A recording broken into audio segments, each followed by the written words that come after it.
What's going on, everybody? Fu over here, back with a brand new episode of Umineko When They Cry. Last time on, we had reached the end of episode 1, in which all hell pretty much broke loose. Cannon died from his stake through the chest, which, you know, a lot of people die from that. So we moved into Kinzo's study with everyone else, but a mysterious letter from Beatrice mysteriously appears somehow on the desk, and so we force four of the members to get out of the study. And we come out and find out that nearly all of them have been brutally murdered, and Maria is facing a wall singing a little song, like in the Blair Witch Project, which was a fun sight. Natsuhi gets a challenge to duel Beatrice in the main hall of the mansion, and so she does, and she gets out-dueled, I have to say. And so the rest of our nephews, or the kids, meet up with Beatrice and are brutally murdered, from what we could tell. We also went to the tea party, which, you know, at first I thought it was going to be like the after parties in Higurashi. Boy, was I wrong. In the tea party, we actually met Beatrice for the first time, and she challenges both us and Badwater to figure out the mysteries of this and figure out if it was all truly magic or doings of a human. God, if this intro plays one more time, don't you hate it with video games like that? Of like, oh, it's gotta, you know, the intro screen's gotta appear every 20 seconds or whatever. I hate that so much. But anyway, before we head into the witch's tea party, and very much before we get into episode 2, you guys explained that you would love to hear my theories on what pretty much happened in episode 1. So I've come up with a theory on how each murder most likely or possibly could have taken place. Let's start off with the 6 murders in the shed. I feel like this intro. Alright, this intro. Alright. So how I feel like the first 6 murders happened is that multiple people were involved in the killing of the 14 people in this mansion. I want to say 2 people specifically. One, the quote-unquote Beatrice actress, which she was most likely there. She was actually, you know, there at the mansion killing people. I'm pretty sure she's the one that killed Cannon, which I'll get to in a little bit. And a second person, which I believe is one of the family members. And the family member I believe is working with this Beatrice actress is actually Rudolph. Now you may be wondering, why would I choose Rudolph? One, because it would be a kind of cool twist on the whole, you know, the main character's dad is actually in on the murders, and, you know, be big emotional scare, or, you know, nice twist on that. But also, ever since Rudolph said before his murder that he thought he was going to die that night, for some reason, that sticks out in my mind so much. Of the way, why would Rudolph say that? Why would Rudolph say to Kirei and Badwater that he could possibly die that night? It could be either one of 2 things. One, possibly get Badwater and Kirei off his back if he, you know, does get murdered, because why would you suspect the guy that said, you know, he's going to get murdered tonight? Or 2, he believes in the whole demon roulette like we saw with Cannon and Genji and the rest of the servants. Maybe he believes in that. He knew about the demon roulette, and he knew more about the epitaph than he was reading on with. But I say, Rudolph's part of it, is one, his body, his face is completely smashed up, you know? Like with the nearly other 4 members besides Kraus and Shannon, whose only half of their face have been, you know, smashed in for some reason. Which is, why would this Beatrice actress and Rudolph do that for some reason? The only 2, Kraus and Shannon. What's the significance of that? I have no idea at this point, but that's a very interesting curiosity. Why would they possibly do that to specifically Kraus and Shannon? But I say Rudolph's body in the shed is most likely a double. Maybe some other body or whatever that's, face was smashed in, maybe recently killed or whatever. Or nah. I was going to say, like, maybe it's one of the other people whose face got smashed in and they switched clothes or whatever, which, is possible, but I very much doubt that. But Willie, the only reason why I'm picking Rudolph is because of him saying that he's going to die later that night. Specifically that, because that was the most unusual thing from Rudolph, say. But Willie, it could be any of the members whose faces were smashed in, except for Nanjo, Kumasawa, and Genji, really. And, yeah, because the reason why I ruled those guys out is because of the whole letter thing. Of how did the letter appear? And I'm not going to believe that either Maria, Kumasawa, Genji, or Nanjo put it there. Because why would you put it there? Because you're going to be ousted immediately if you're really a part of this whole complicated plan to kill every single person on this island. Like, why would you do that? You'd be fucking yourself over. All that. Okay, let's get to the second mystery, which is how did Kenzo get out of the study? I believe that he was word out. Yeah. He was worded out by the Beatrice actress, which she probably called on the phone, as we saw from the end of last episode, which there is a phone in there. Maybe Kenzo picked up the phone and heard, his beloved Beatrice, or this actress, more likely. And she pretty much dragged him out of the study, maybe saying something like, oh, you must sneak out, you mustn't let nobody else see you, Kenzo, so we can, be reunited in love, or something like that, and which is why Kenzo would sneak out from both Ava and Natsuhi's vision when they came in. What's the third thing? The third thing, Ava and Hidoroshi's murders. What I believe is, here's how it went down. I think it's one of the family members, and I think this supports this. Let's say Rudolph came to the door of Ava and Hidoroshi's room, knocked on the door, and, called out for Ava. And this would make sense, because we saw that Rudolph and Ava were kind of close, way more close than Kraus and them, because they were, working together in order to get the inheritance, or whatever. So Ava hears this, she unlocks the door, and she comes face to face with, Rudolph. And then Rudolph shoots a crossbow type of weapon into her forehead, which is how the stake gets into her forehead, with enough force that pierces her skull. And he goes into the bathroom and does the same thing to Hidoroshi, and walks out, walks the door up with the chain in order to cover it up, and walks away, and possibly places down the letter.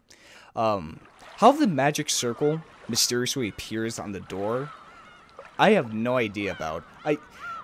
I had a thought of, like, maybe they painted the door during the murder and, like, covered it up with something. And then while Genji and Cannon went off, they came back and whipped it off the door. Which, why would they do that? Like, one of the biggest things about this is, if this is human, right? Why are they making it look like the witch Beatrice is doing it? Why would they do that? If they're planning on killing every single person, as we saw at the after credits scene of episode 1, in which pretty much everyone on the island was murdered, why design it to look like a witch did it? Maybe because to cause hysteria within the group and make them distrust each other, which is a possibility most likely. And that would make sense if they have a smaller group of people, especially two, make the survivors confused and frantic of like, oh my god, a witch is doing this? How are we possibly going to get out of here? Make them do dumb decisions and all of that. Maybe that's the reason why they did it.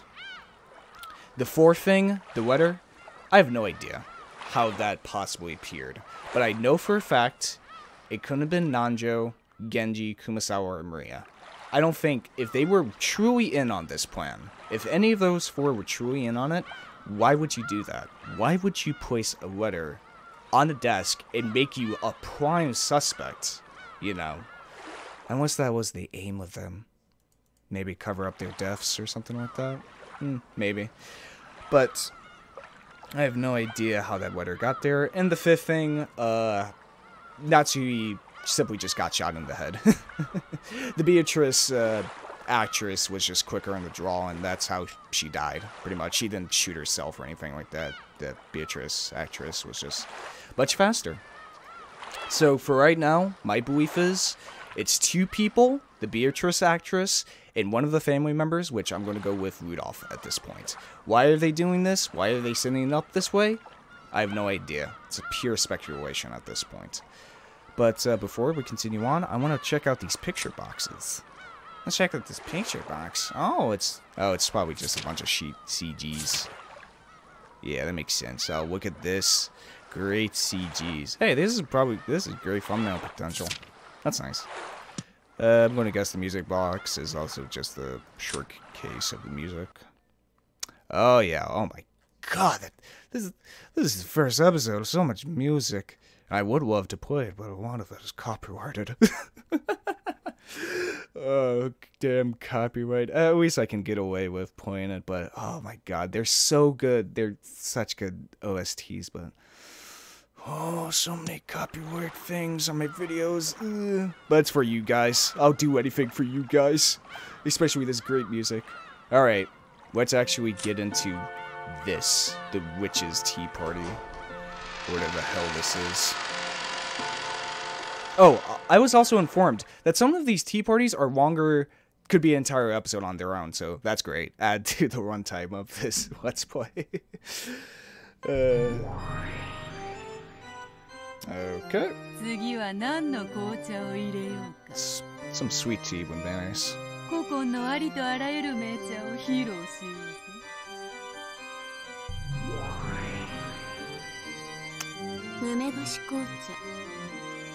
Alright, who's weaker here?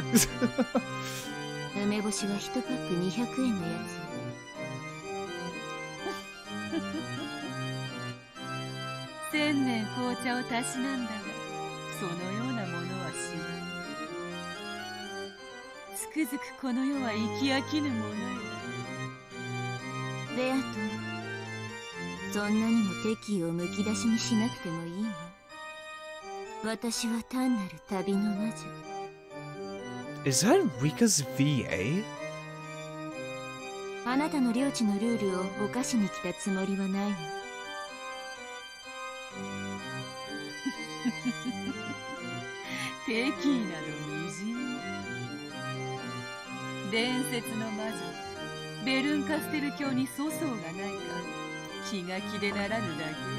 Son of a bitch, it is. How the fuck am I supposed to decipher this? Yeah, Burn Castle, yeah.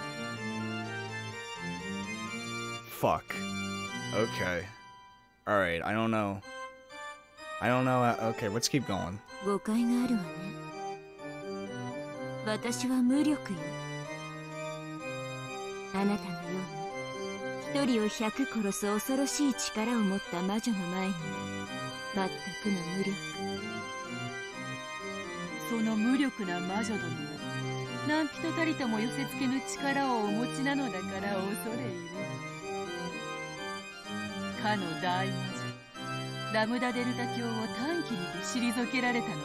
Lamadella.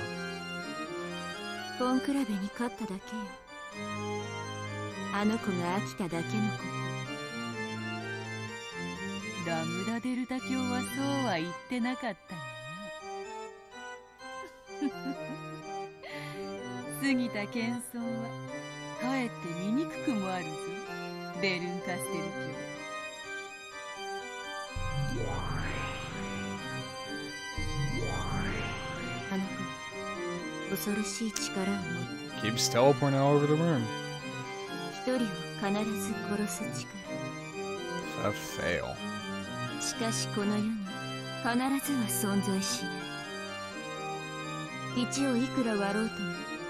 決してゼロにはできぬように。それを限りなくゼロに近づけ、限りなく絶対を生み出す力を持つ。Perfect certainty. あんな恐ろしい魔女と戦うのは二度とごめんよ。しかしそなたはゼロでない限り必ず成就させる力を持つ。Certainty.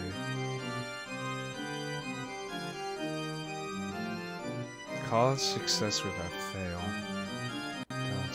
この世に必ずは存在しないとのたまう今日ご自身が必ずの力をお持ちでおられる。恐ろしい恐ろしい。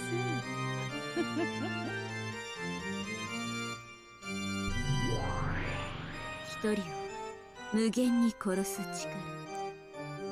私はあなたの方が恐ろしいけれど。Kill someone to end what's what you got. ご冗談を。そなたから見ればこんなのはさまつな力。褒めても何も出ぬとはまさにこのこと。世辞は滞在日替わり。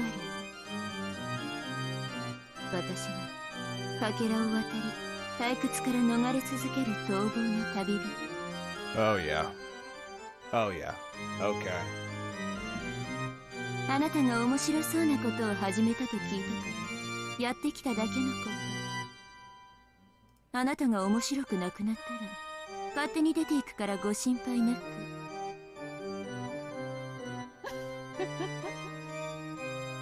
大ベルンカステル教にご降覧いただけ、このベアトリーチェ強烈至極に存じるぞ。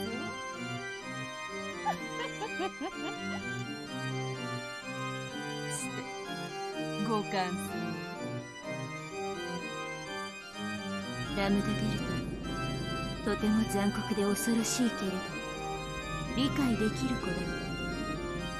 あなたは一見慈しみがあるけれど全く理解できない。 Is Ramadella supposed to be, God, what was her name? It's been a minute. The main villain of Higurashi. I'm trying to think. Can I remember her name at the moment?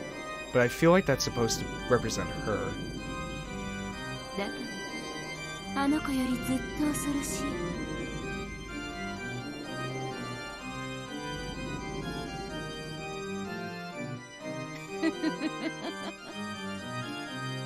気まぐれなのは我が勝利。許すがいい。それに気まぐれなる際の目に運命を託す、ベルンカステル教も好まれることだったのでは。 Goddamn dice motif. 私は才を振るときはっきりと出したい目がある。あなたとは違う。でもあなたにとっては全ての目があなたの手のひらを出ない。そしてどの目であってもあなたの期待を裏切らない。サイコロが何の目を見せようとも必ずあなたは満足する。その意味においてあなたは私をはるかに凌駕する。あなたとだけは戦いたくないわ。あなたの中にゼロしかない。だから私の力ではあなたから勝機を得られない。最悪な相性よ。ラムダデルタなら逆に相性がいいのかしら。あなたの無限を殺せるでしょうか。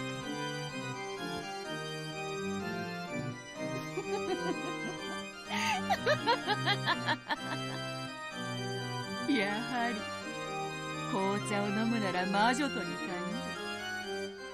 退屈しない。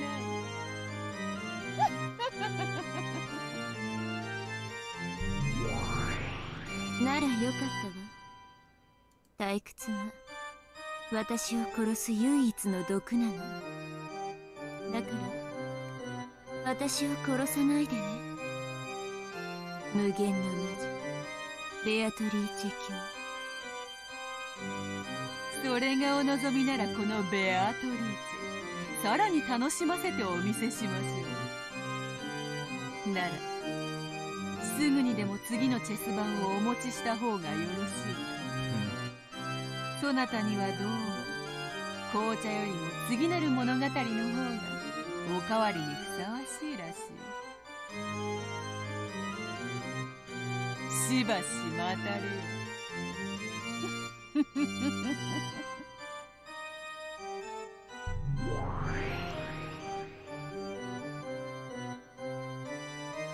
Huh. あなたも厄介なのに好かれたようね。 What the fuck? Don't you look at me like that. 力を貸してあげたいのは山々だけれど、聞いての通り、あの子の力と私の力では相性が悪いの。おあいにくね。でもさすがに気の毒だから少しだけ力を貸してあげるよ。 Thanks, Birdcastle. まずあの子のこと、ベアトリーチェという名の存在を持っているけれども、だからといってそれは一個体の女性とは限らない。 Well, that means she's an idea. 意味がわかる？つまりあれは人間の誰かじゃない、この世界のルールが擬人化した存在だということ。あの子を倒すにはこの世界のルールを暴き、それを解きほぐさなければならない。それは例えるなら、ルールを知らないチェスを観戦しながら学んでいくようなもの。まずはチェス盤を見渡しなさい。そして駒の動きと役割に気づきなさい。そしてあの子のゲームの勝利条件を探りなさい。それらが暴けた時、そこにあの子の心臓がさらけ出される。あとは引き裂くも握りつぶすも思いのまま。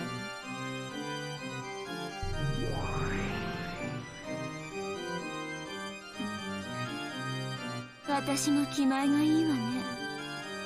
かつて人並みだった頃、私はたったこれだけのことを気づくのに100年をかけたのに。 Yeah, it took quite a bit. これはベアトに囚われた哀れなあなたへのささやかな選別。さながら一本のスプーン。スプーンはスープを飲むのに使うだけじゃない。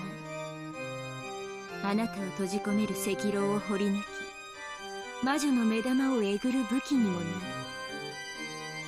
もちろん永遠の赤狼の中で水のようなスープを延々とすすり続けるのにも使えるだろうけ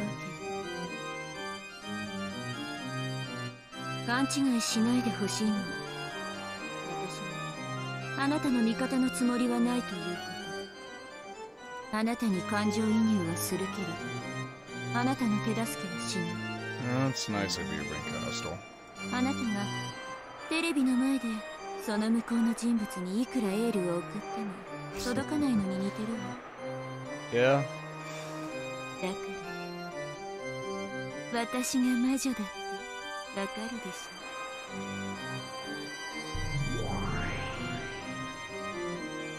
ょ。私はベアトがこれから紡ぐ無限の物語を飽きるまで楽しむつもり。 And Westell is right. I'm probably going to be playing this game for 2 more years. でもきっとそれじゃ飽きちゃうから。だからあなたに力を貸すの。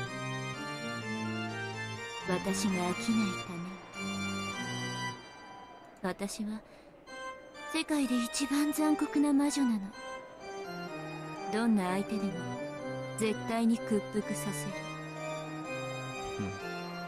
無限の魔女ベアトリーチェであってもね。お前は私の駒よ。せいぜい頑張りなさい。あの子の目を盗んで時折助言を与えるわ。私を退屈させないで。 Alrighty then, Burn Castle.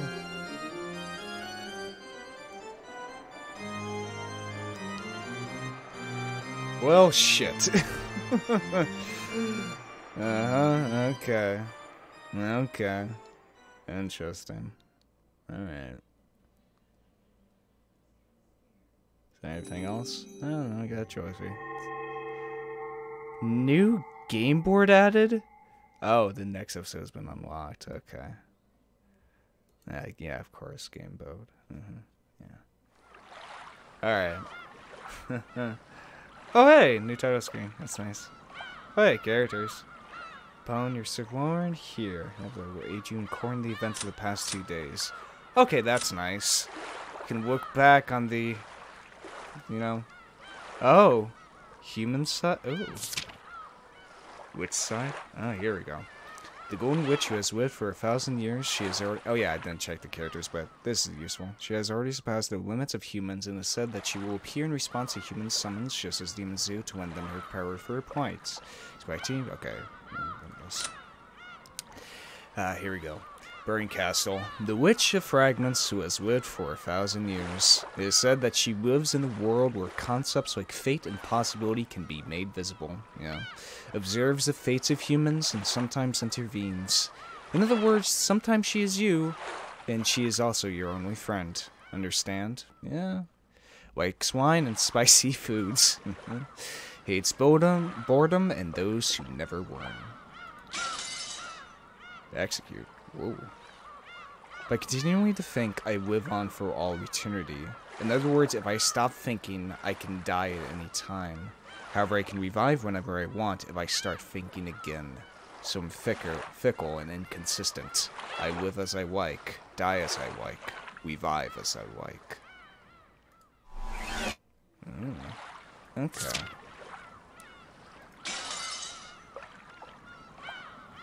Interesting. Oh wait, let me guess. You go to the person and you resurrect them. Okay, that's cool. That's that's very useful. All right. Well, as we can see here, the obvious connection to Higurashi here, and we got the tips too, the epitaph, and the here we go. Sawed-off rifle Kinzo spec, a sawed-off card barrel custom version of a certain rifle which was a popular bestseller in the Wild West. The modification dramatically increases the portability and old-school charm, exchange for a devastating drop in range. In addition, conservative shots can be fired as quickly as a pistol if one works the lever action skillfully enough. Furthermore, the one-handed reload made possible by its characteristic lever handle should be irresistible for any true lever of old westerns. Yeah, okay. To match with Kinzo's personal preferences, it was made to handle 45 long cold barrels. The gun holds 5 shots. The 7 stakes of purgatory. Stakes containing the 7 magics that represent the 7 deadly sins. Okay, they bury into the desired location targets with unparalleled accuracy, following their users' orders. Since they flirt about at ultra-high speeds and change their trajectories freely by bouncing off walls and the like, they have no blind spots and will hit their targets without fail, no matter what form of cover they might be hiding behind. Additionally, their power can be tuned to the part of the body they will strike. Extremely powerful as weapons, but they cannot target pure people who have not committed one of the 7 deadly sins, or those who have a strong resistance to magical power. Okay. Alright, shit. Interesting. Interesting. Burn Castle. Wow. Obviously, from the, this is just going to be bad of spoilers for Higurashi if you haven't seen it yet, but, at the end of, this special, episode, we saw Rika call this witch inside of her Burn Castle, after her favorite, like, European whiskey or whatever. And obviously, this part of herself has continued to live on after Rika herself has managed to stabilize herself within Hinazawa, obviously. And we can very much see with the whole boredom thing. Because I remember when reading the first notes by Rika in one of the episodes, can't remember which, she kept saying, I hate boredom, and all that. And it looks like Pern Castle is that to the extreme, pretty much, of this wandering sort of part of a person traveling through fragments, trying not to get bored. And she dies if she stops thinking. So she must... I wonder if that's going to be the rest of the When They Cry series. We see Burn Castle go against these other sort of spirits like herself, facing off against them so she could keep thinking of solutions to these intricate chessboard games that she finds herself in. So she does not get bored of it. She hates boredom. It's a very obviously kind of metaphor for the audience themselves. We are kind of floating spirits going along fiction as we pick out stories here and there. And if a story doesn't interest us, we drop it and move on to something else. Well, we love to think, especially for people that read this series. They, love to think about these games and the intricacies of them. So it seems like from that interaction, what I believe in is that Beatrice herself is a spirit. She has a spirit kind of like Rika, as we saw in Higurashi. This sort of witch persona to her. But in order for her to gain more power, she needs people to believe in it. That belief fuels her, which is why she teams up with one of the family members for some unknown motive to make it look like it's all part of the epitaph, that a witch is truly doing it, setting it up so she can gain more and more power until eventually at the very end of it, she murders the rest of the survivors. Yeah, that whole tea party was very cryptic.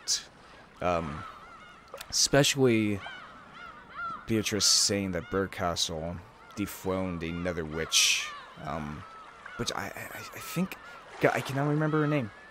I cannot for the life of me remember her name, but I feel like that's supposed to be what she's referring to, the main villain of Higurashi.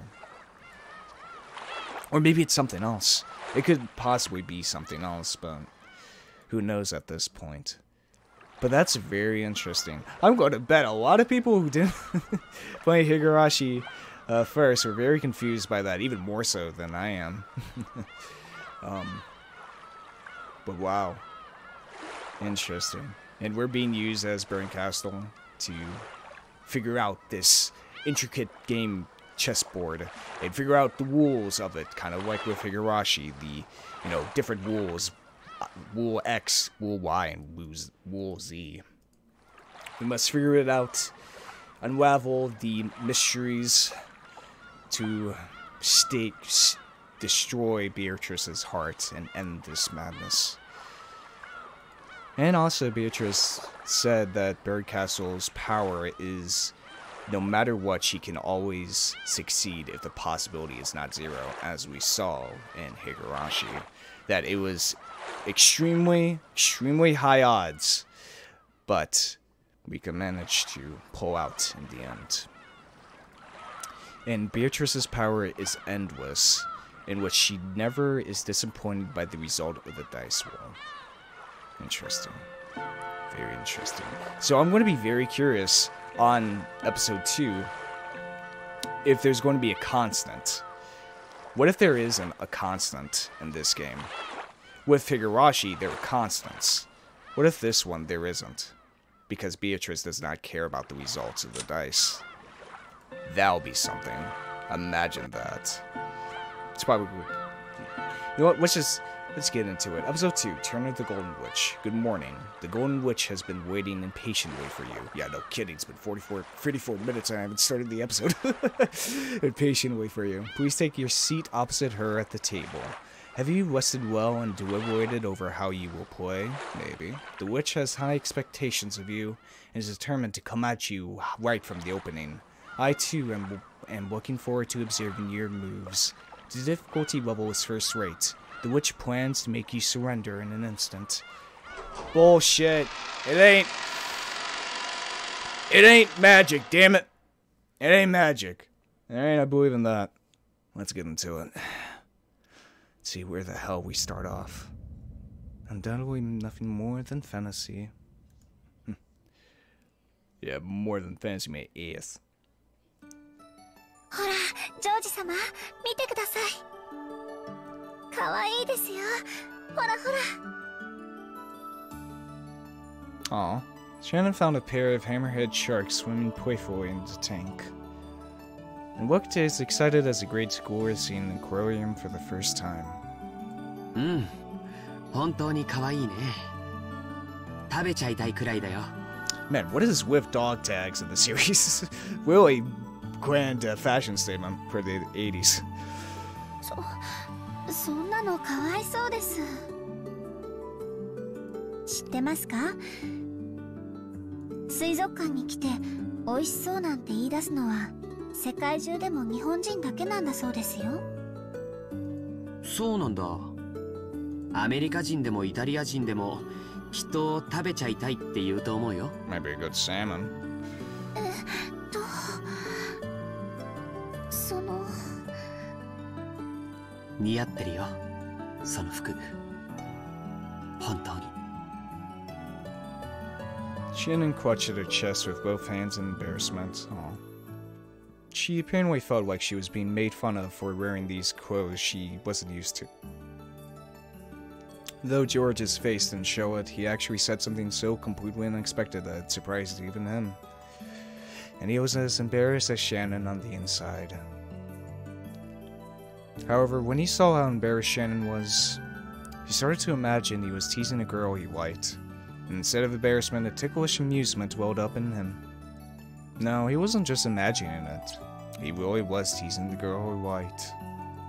Before now, he wouldn't have expected to hear a line like that anywhere these days, not even in a manga or something. In fact, if he's seen another couple acting like this, his first instinct would be to start throwing rocks at them. Shut up! Stop being in love, you two! But even if someone were to start throwing rocks at us now, I'm sure they'd be no different than confetti celebrating our relationship. Now I can't even remember those lonely days when I felt jealous of couples who were completely oblivious to their surroundings. To use an old-fashioned phrase, these really are rose-colored days I'm living in. I'm so entranced that I barely notice that massive tank in the world's largest aquarium anymore. Instead, all I see are the expressions flirting across Shannon's face as she plays with the fish. すごいですね。 Guess in this timeline, or this fragment, they got together earlier. クジラを泳がせることができる大水槽なんて初めて見ました。この大水槽がここの最大の売りだそうだからね。なんでも世界で最大なんだそうだよ。そうなんですか。それはすごいですね。本当に素敵です。水槽じゃなくてまるで海の一部をナイフでスッと切り取ってここに運んできたみたい。そうだね。これはもう立派な小さな海だね。Despite its size, I hadn't thought of the tank as anything more than a tank. That's why I found her metaphor so interesting. No matter how far humans broaden their experiences, they always end up viewing the world through the lens of their own values. Maybe that's why it's so interesting to interact with people who have different worldviews. I voiced my thoughts on this. She responded. 確かにこれは本当の海ではないかもしれません。でもここに泳ぐ彼らが海だと信じたならこれは確かに海なんです。たとえ有限の水槽の中だったとしてもね。海だって有限ですよ。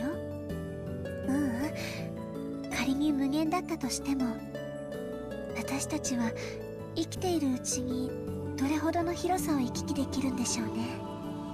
きっとそれは海よりずっと狭い。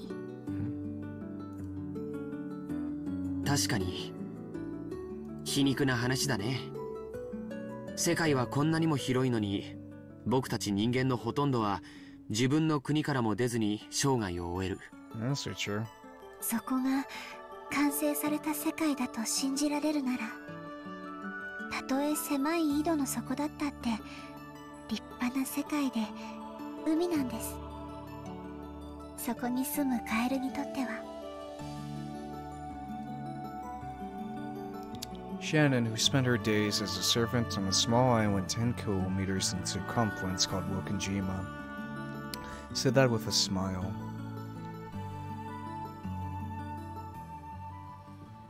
Oh, that was nice.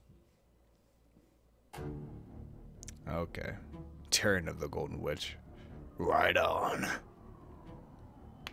Time to get into some serious shit. Dum dum dum dum. Ushiwo Mirror Battler. This time it's going to be a murder in an aquarium instead. It's going to be killer sharks. It's a different locale for each episode. Could you imagine?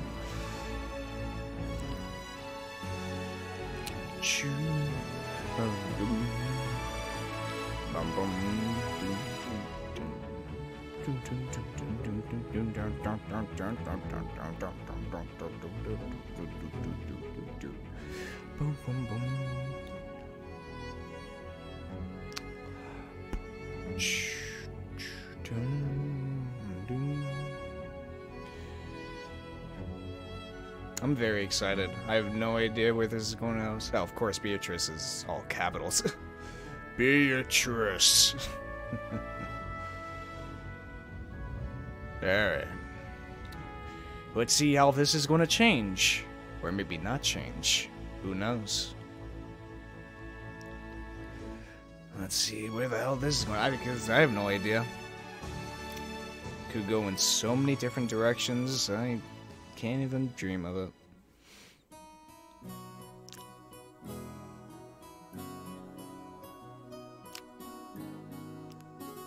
And this really is a different locale.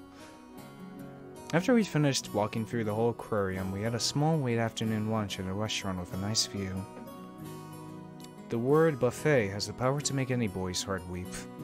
I was like that myself once. But with Shannon beside me, this buffet felt different. Ooh, I guess we're going to see this from George's perspective. That's nice. I couldn't shamefully pile on only the things I liked. I was, how should I put it, worried about my appearance and chose a menu suited for a snob. Toast, salad, and coffee. Real man's meal. If I'd been by myself, I would have made a pile of lower stuff like yakisoba, mashed potatoes, gelatin, gratin, and so on. Shannon はそんな程度でお腹が足りるのかい？だとしたら、男ってのは本当に燃費の悪い生き物らしいね。別にそういうつもりじゃなくて。On Shannon's tray, there was only tea and salad. Well, maybe the mere fact that I thought she was a whole poi short proved I was thinking with a man's stomach. Yeah. ジョージ様こそそれで足りるんですか？男の方はもう少し召し上がった方が良いかと思います。Got a big meal. 普段のジョージ様だったらもう少しお昼を召し上がられていると思いますよ。しまった、そうか。シャノンには僕が本家で昼食をとるときどれくらい食べてるのかバレてるんだったね。はい。だから今日はお腹の具合でも悪いのかと思いまして。Shannon was kind enough to guess that I wasn't feeling well. Looks like my stupid attempt to show off made her worry. Apparently my stomach wasn't going to let me show off any longer. いやもう白状するよ。ついついカッコつけちゃってね。女の子と一緒だからって遠慮しちゃって。だと思いました。親族会議でのお昼の食べっぷりから考えて、それではとても足りないと思いましたので、遠慮なさらずにどうぞもう一皿を取りに行ってきてくださいな。ずるいな。僕ばっかり恥ずかしいよ。じゃあシャノンはどうなんだい？普段からこんな小食で後ろ宮家のお勤めがこなせるのかい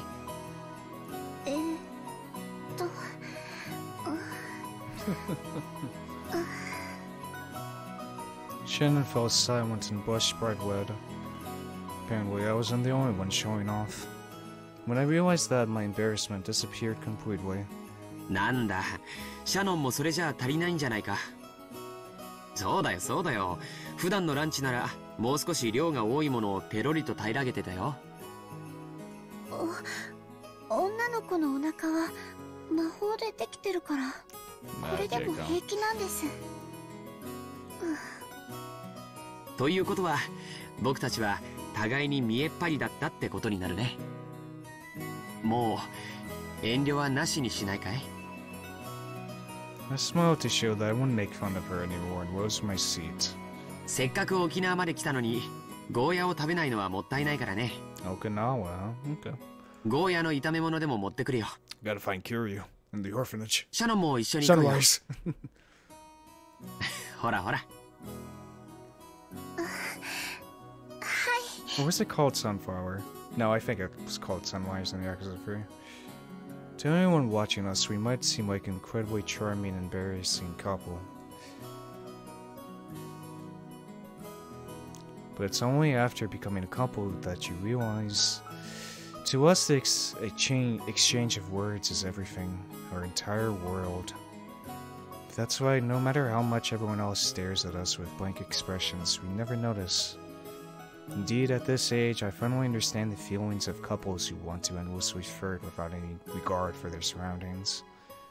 If only I knew that feeling. After I returned with a plate piled up with fried food, Shannon arrived with a pretty cake.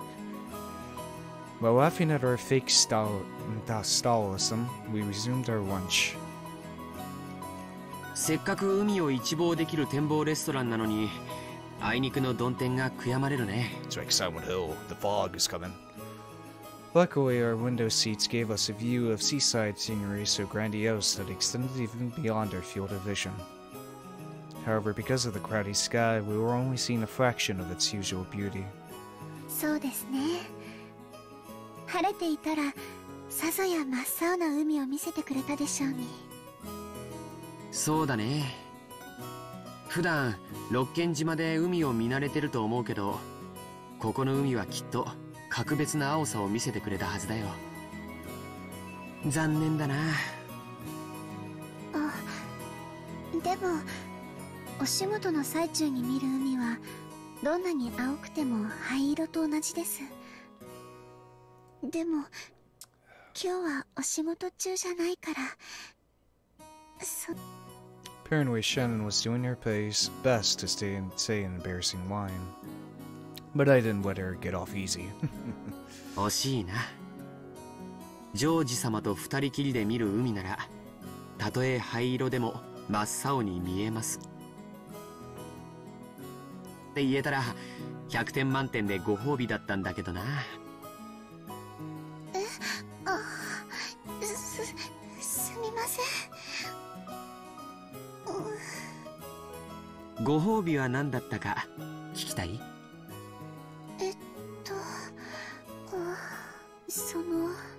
聞いてもいいものでしたら。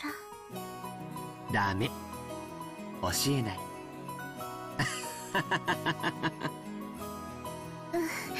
ずるいですよ、そんなの。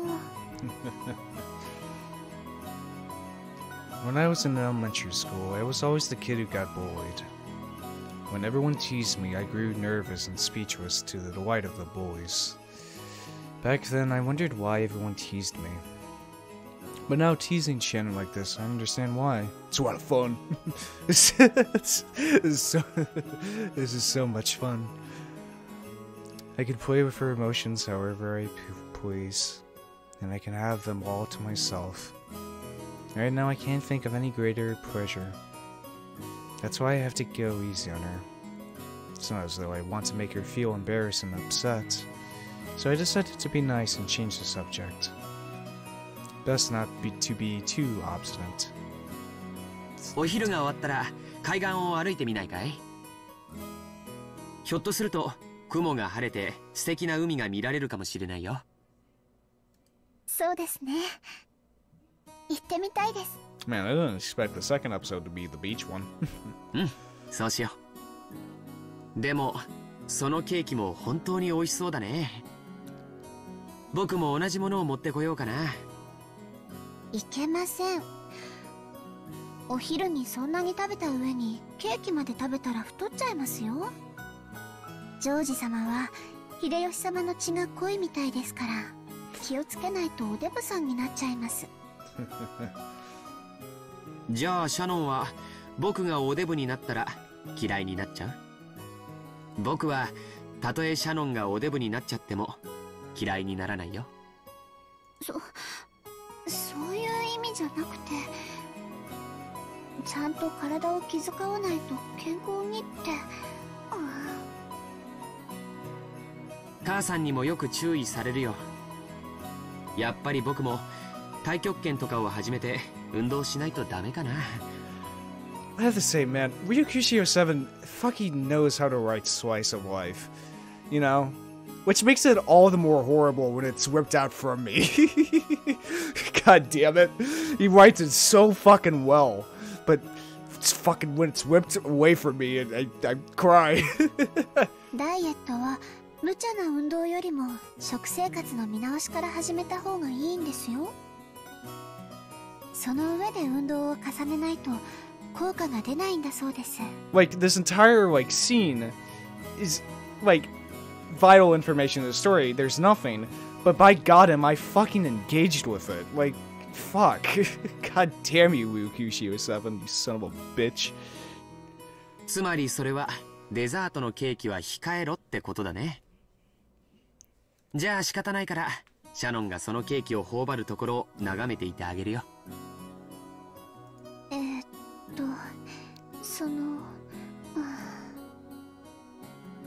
ケーキ丸々一つはさすがに食べ過ぎだと思いますけど、半分くらいだったら大丈夫かもしれません。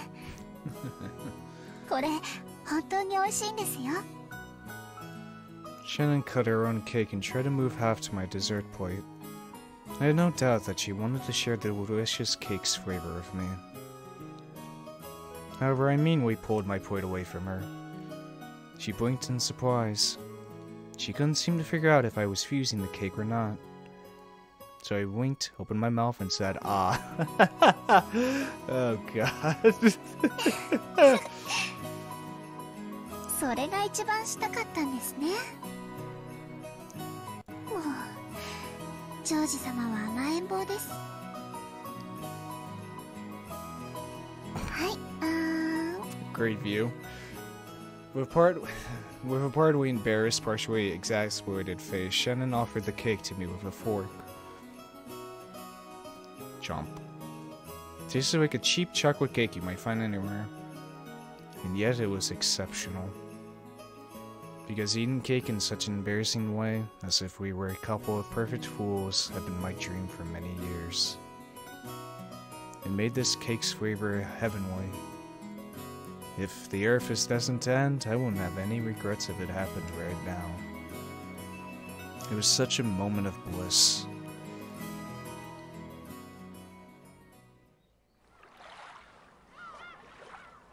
Damn, it is foggy out here.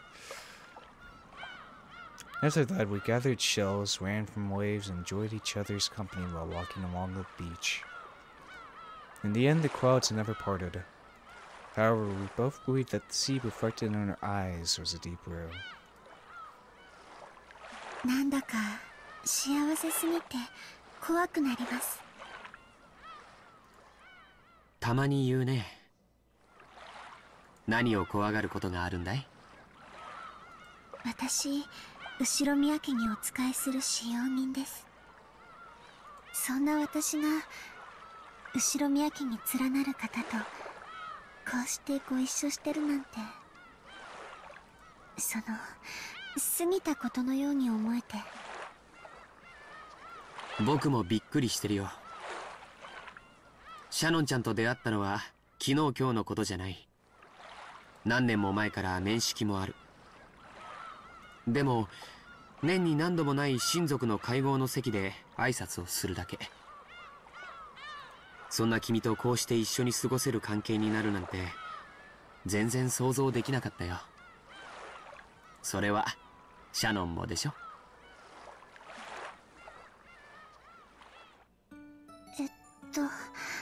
私は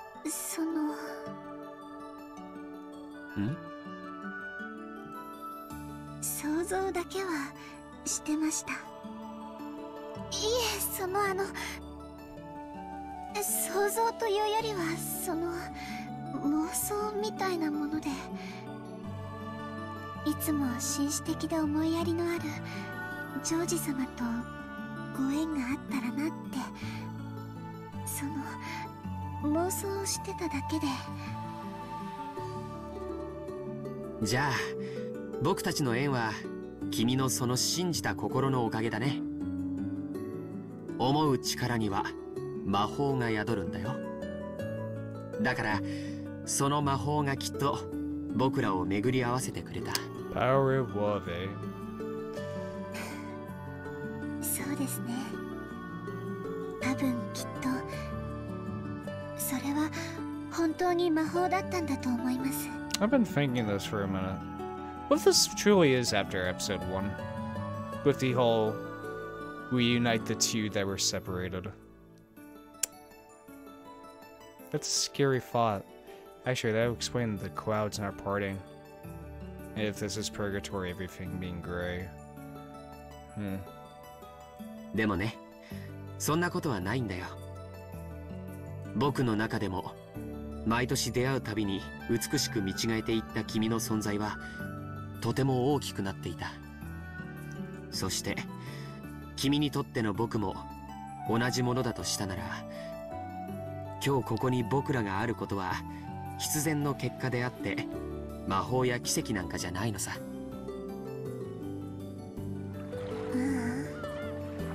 奇跡はあったんです、ジョージ様。She stopped walking down the beach, gazing out beyond the sea. 奇跡？魔法あったんです。I was bewildered by that slightly mysterious phrase which I sometimes heard her use. 魔法が？はい、魔法です。言っても信じてくれないでしょうから言いません。でも確かにその魔法には私とジョージ様を巡り合わせてくれる奇跡を叶える力がありました。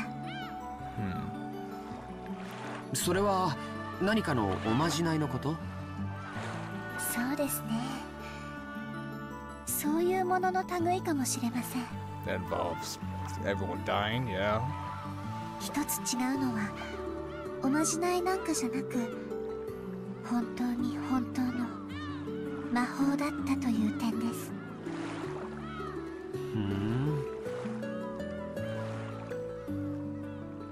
Maybe it's all girls, not just Shannon, who tend to treat encounters as miracles or coincidences. For a man like me, an encounter with a girl is 70% hard work to try and make her like you, 20% courage, and a 10% coincidence. The part that means everything to her is a much smaller factor in my mind. Maybe that way of thinking itself is calculated and typical of men.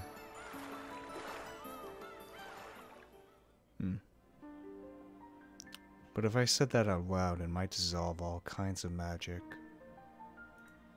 To my mind, there are lots of coincidences, compromises, and expended effort on both sides before we gain the relationship we have today. At the culmination of all of that, we get to spend this joyful time together. And if she wants to call it that magic, I've got no objections to her choice of words. So I'll stand up for that magic. そうだね。同じ運命を100回繰り返したら、僕と君がこういう関係になる結果は一度しか起こらないものだったかもしれないね。Very interesting words, George. 互いを意識し合いながらも、僕たちは他人行儀な関係を今も続けていたかもしれない。そんなよその世界の僕らから見れば、今の僕たちはまさに奇跡のような関係に違いないだろうから。そういうのじゃなくて、本当に魔法なんです。男の方にいくら言ってもこういうのは信じてもらえないんでしょうか。カノン君も全然信じてくれませんし。信じるよ。僕が信じなくて魔法が解けたら嫌だからね。Once again, belief. ジョージ様。In a small voice, I apologized for saying something that trivialized her magic. Shannon seemed to be glad to hear me say that. After all, if two people believe in the magic of love, it becomes eternal. そうそう。僕からわがままが一つあるんだけど、聞いてもらえないかな。はい、何でしょうか。そのジョージ様って呼び方、嫌いじゃないけどもうなしにしないかい？もちろん後宮家では対面もあるだろうから、六軒島での普段まで強制はしないよ。でも二人きりの時はなしにしよう。うん、そういうルールにしよう。ルールですか。もし破ったらどうなるんでしょう。そうだね。ルール違反には何か罰ゲームがないといけないかもしれないね。そうだな。何がいいかな。聞きたい？いえ、聞きたくありません。何がいいか僕も考えておくことにするよ。はい、ジョージさん。うん、素敵な響きだね。嬉しいよ、シャノン。私もサヨという名前があります。そっか。ルールはフェアじゃないといけないね。僕もそれを守って今から君のことをサヨと呼ぶことにするよ。いいね、サヨ。はい。I held her shoulder and drew her close. When I forcefully pulled her delicate body towards me, she dove into my chest like a doll. As I held her head in my arms, we both looked at the horizon. 真っ青な海だね。この海を二人で見られてとても嬉しいよ。私もです。この真っ青な海をあなたと二人で見ることができて。As we gazed at the gray sea and a white wind began to speckle down, we kept listening to each other's heartbeats.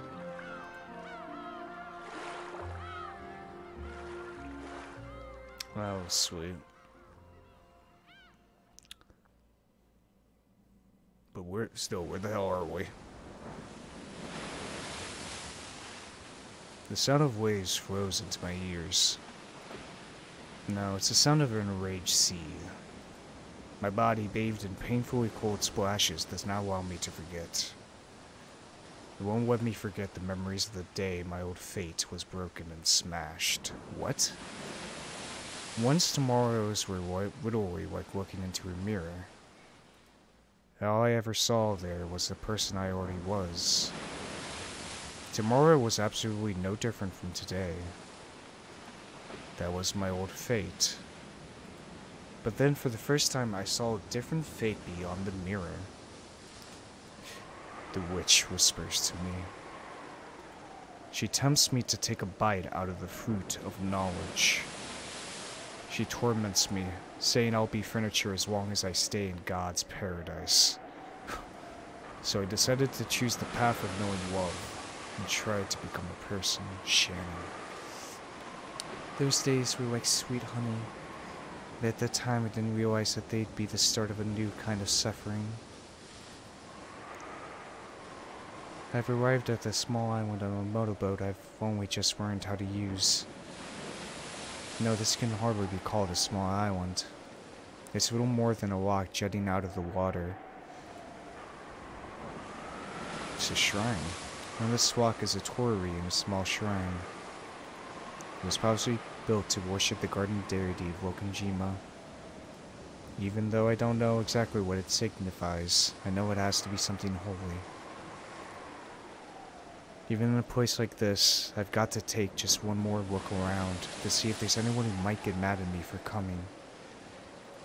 I see nothing but the stormy ocean, Nijima looming in the distance, and the waves breaking against Wokonjima's steep cliffside.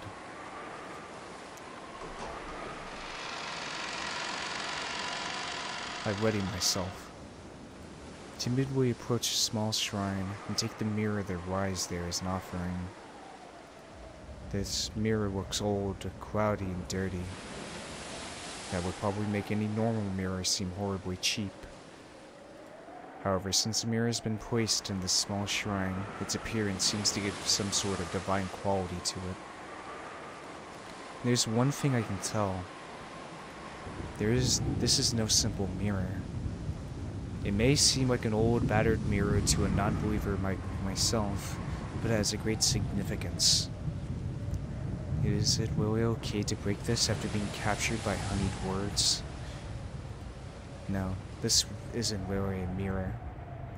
This is the life I couldn't escape until today, my fate. I'll break it. I'll smash it and seize the life that lies beyond this mirror. If I don't smash it, my life will be a part of facing mirrors forever. Nothing will ever change in the slightest. The witch whispers to me. She tempts me to take a bite of the fruit of knowledge. Or maybe I've already tasted of that fruit. After all, I've already experienced those maddening emotions.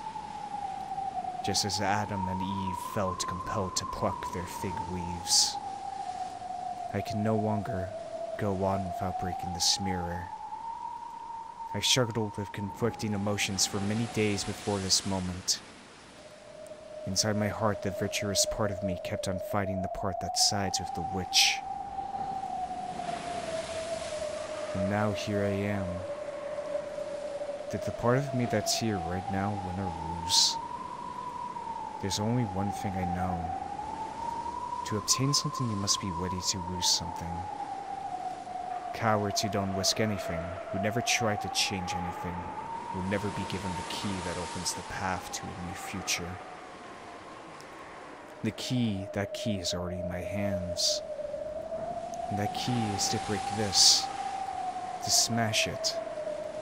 Is there any other effort I can make as furniture imprisoned in Wokonjima? No. This is the only way for me. Come, have courage. I'll free myself from being mere furniture. And by accepting a new kind of suffering, I'll become human. This is surely a small yet large trial I must impose on myself. Now, break it. I'll smash to pieces the eternally unchanging fate that imprisons me. I raise the mirror high. I think back on the days of conflict that came before. And finishing my reflections in the blink of an eye, I throw it down.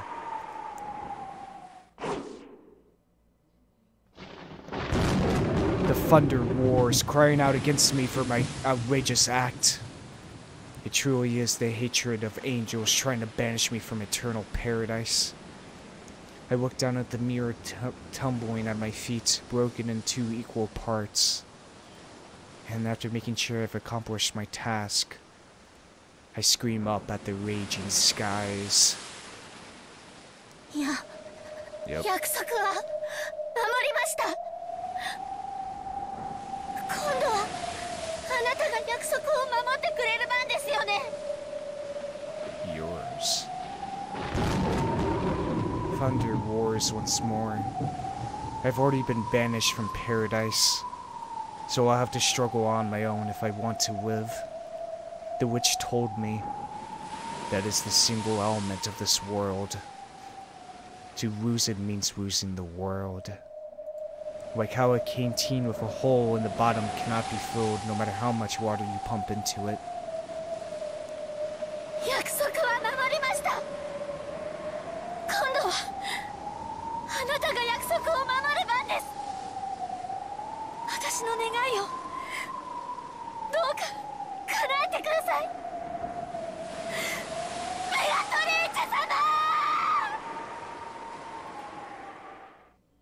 Promise. Also, we're going to skip the intro. If I can. Could I skip the intro? I do not think so. You know what? I'm going to close my eyes. If I can't skip it, I'm going to close my eyes. Shit. How am I going to edit this video then? I don't even edit it. Fuck it. Can I seriously not skip this? Alright, well, I'm closing my eyes. If you guys believe me. Since it probably has spoilers in it. But what the hell was Shannon talking about? The promise with Beatrice? What, by breaking the mirror? I don't know what that possibly means. What would breaking this unending fate mean? Does somehow Shannon know about the murders of Okajima? Or maybe she's referring to the fate of being furniture, being just a mere servant to the Ushiro Mira family. I'm still closing my eyes.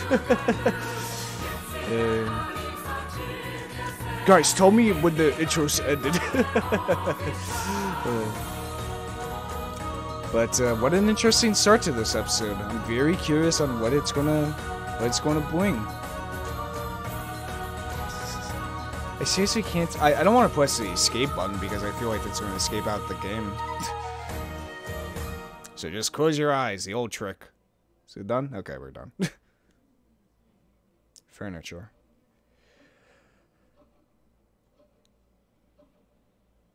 My mind wandered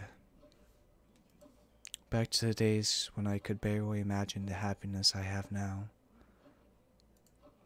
I was a middle schooler at the time. Oh, now I think I figured it out.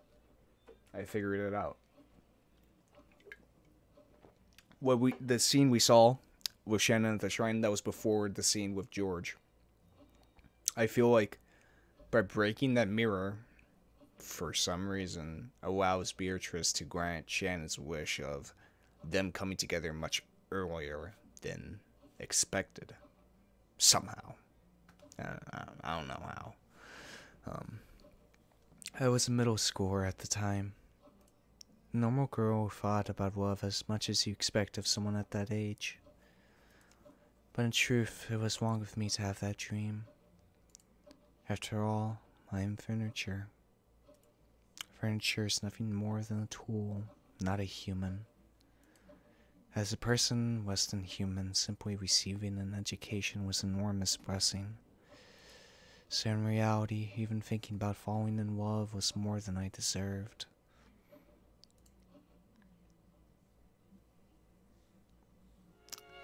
The Yoshiro Mira Family Conference was a customary event held every October. But relatives sometimes visited at other times.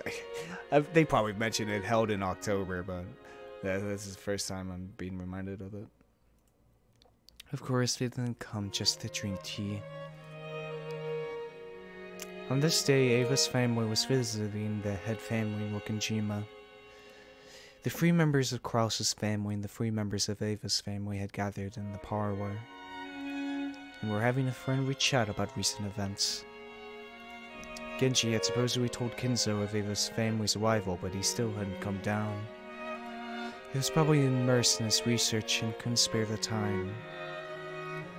This often happened, so the others waited patiently for their fickle father to arrive. ほう、それは頼もしいじゃないか。お父さんのところでたくさん勉強して、早く手助けができるよう頑張りたまえ。ありがとうございます。今は父の紹介でたくさんの人生の先輩方に本当に貴重な勉強をさせていただいています。そのいずれも学校では学べないことばかりです。学校で習うのは国語算数やない。ものを学ぶ姿勢と態度を学ぶんや。その基礎ができてようやく生涯をかけた勉強が始まるんやで。ここをな、勘違いしとるやつは生涯学べん石頭や。国語算数で満点取れても会社じゃ役に立たへん。全くその通りだよ。秀吉さんの教育方針はいつも本当にご立派ですな。ジョージもまだまだ半人前や。それを常に忘れんで勉強に励むんやで。よしなさいよ、あなた。ジョージはいっつも一生懸命頑張ってるわよ。ねえ。本当に立派ね。うちのジェシカにも爪の赤を分けてもらいたいわ。まだテストの結果を根に持ってるのかよ。受験勉強は私なりにやってるって。こんな席でまで言うことはねえだろうよ。うせえぜ。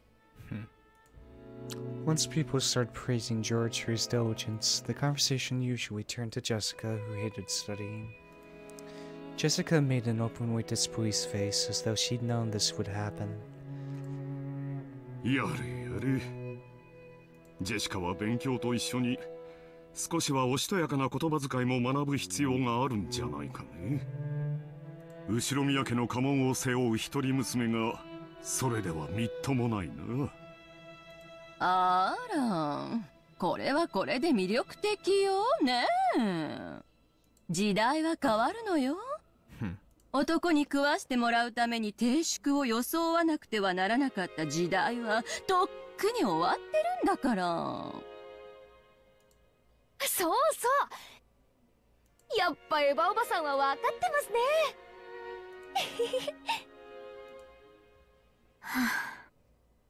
今日は頭痛が特にこたえます。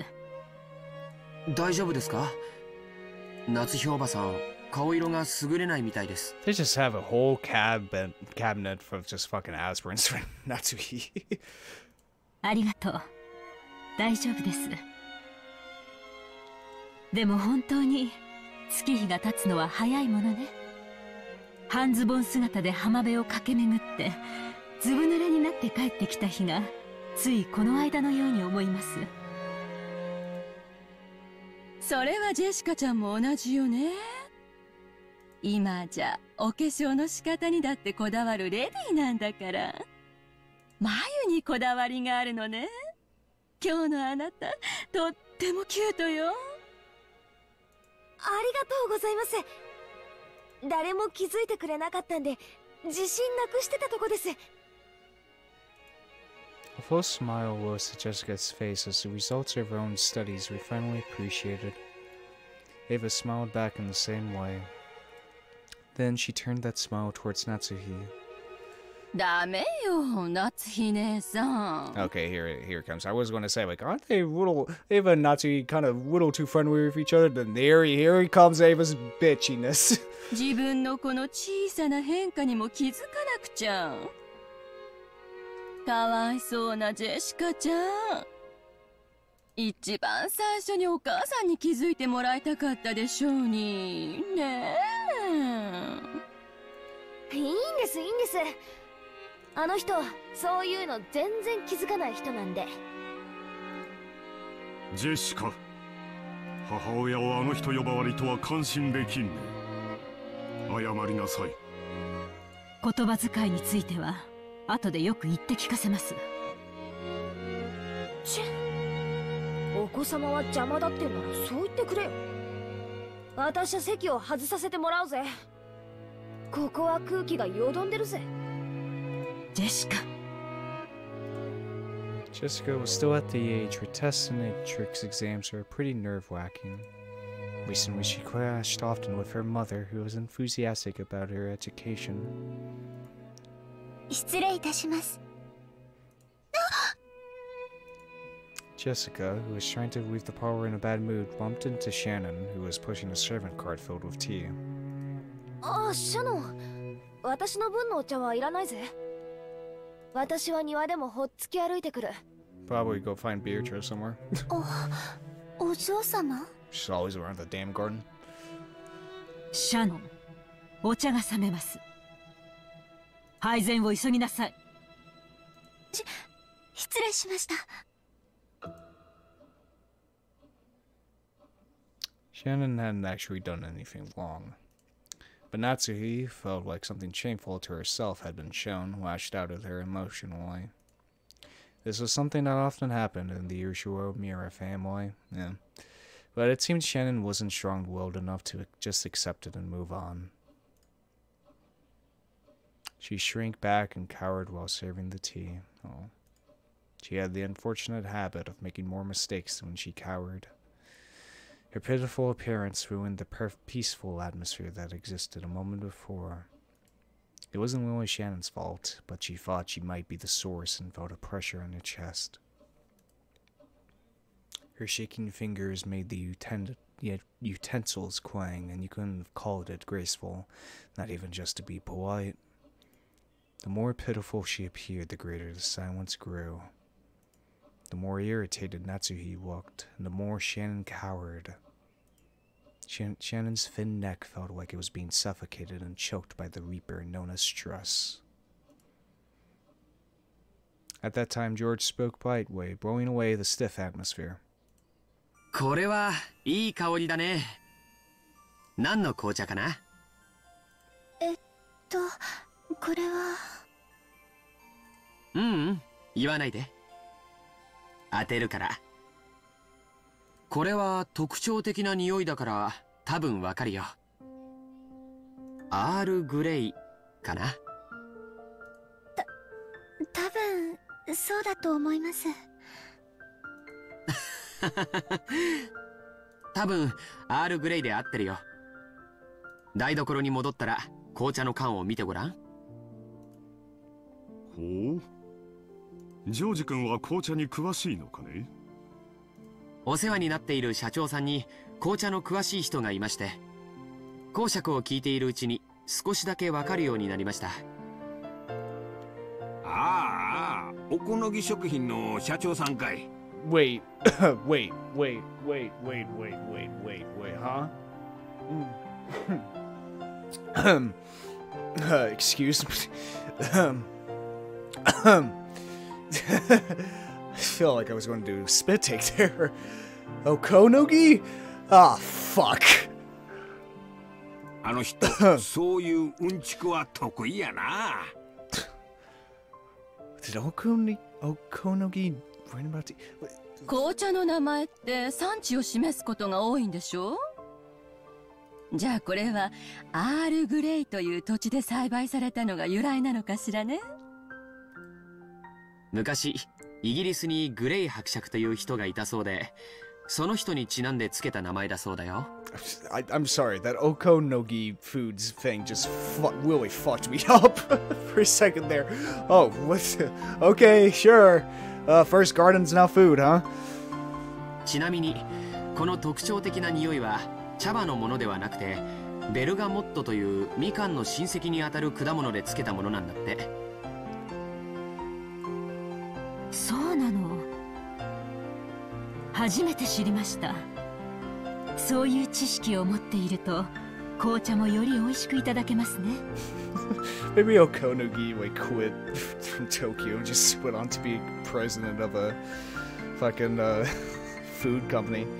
This is taking place in 1986. 83, but like, sure, for years. Well, like 2 years. 酒もタバコも同じや。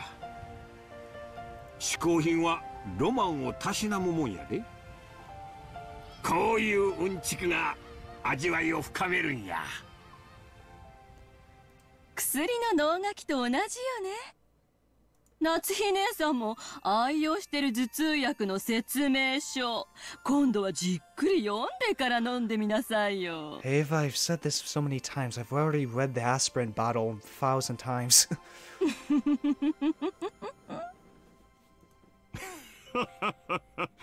He's not helping, Kraus. それはいい。 Wonderful 今夜試して husband. みなさい。 Great husband. ええ、試してみます。シャノンちゃん、そのポットを開けてごらん。茶葉の中にベルガモットを乾燥させたものが混じっているのを見つけられるはずだよ。はい。入っています。オレンジの皮を乾燥させたようなものが混じっています。うん。多分これがベルガモットだね。アールグレイの香りの主成分だよ。匂いは鮮烈だから味がきつそうな印象があるけど、素直で飲みやすい味なんだよ。ミルクティーにすると香りもまろやかになって素敵かもしれないね。みんなに注いでポットに余った分があったら、ぜひミルクティーにして飲んでみるといいよ。I'm sorry. I'm just imagining George working with Okonogi now. Just imagine like Okonogi like sitting at his desk. Okay, kid. First rule: never go into hills. All right? Trust me. I know it seems weird. Just whatever you do, do not go into hills. Trust me, kid. All right? It won't. No matter how many people you got with you, just don't go into hills. Ain't worth it. It ain't worth it, man. It really isn't. はい。 One minute you're working with the best mercenaries in all of Japan. Next minute they're all hanging up in trees. ありがとうございます。 George gave her a small wink. Shannon finally realized that George had kind-heartedly swept aside the tense atmosphere in the room. And he had done it for the sake of Shannon herself, the cowering servant. The Ushiro Mira family did not pamper their servants. Any display of awkwardness would be harshly punished. So it was rare for them to be given a helping hand like this. Thanks to George's kindness, Shannon managed to regain control of herself and finish serving tea without further incident. As long as she stayed calm, she could carry out her work eloquently and flawlessly. By the time the black tea was laid out on the table and elegant scent filled the room, the atmosphere had completely returned to its former peaceful mood, and everyone praised George's knowledge. Shannon wanted to thank him for saving her, but didn't look like she would get the chance. So she decided to at least thank him inside her heart, praying to God that George would hear it as she pushed the serving cart away. Oh.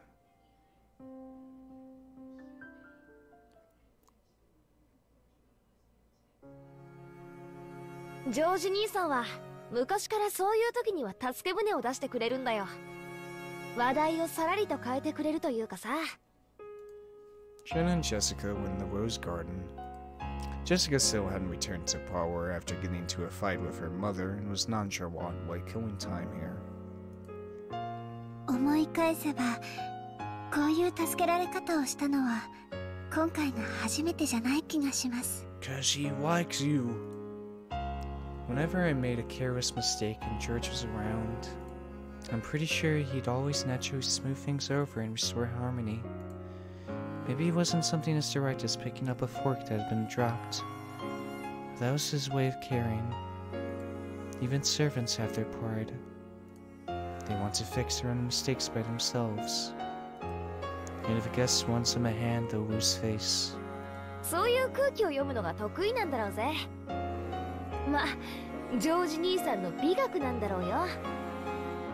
あの人、妙に気ざったらしいところあるからな。そんなことありません。とっても素敵な方だと思います。ひょっとしてシャノン、ジョージ兄さんに惚れた？ For once, Shannon had disagreed with Jessica in a slightly forceful tone, which immediately caught Jessica's attention. いえ、そういうことはないかと。そういや、ジョージ兄さんってあまり浮いた話を聞いたことないし。あれ？確か家庭的な子がタイプだとか前に聞いたかな。そりゃいいぜ、シャノンぴったりじゃん。私がですか？そんな、私にはそんな資格ありませんし。資格はあるぜ。何年も昔から顔を合わせてて、半ば幼なじみ状態。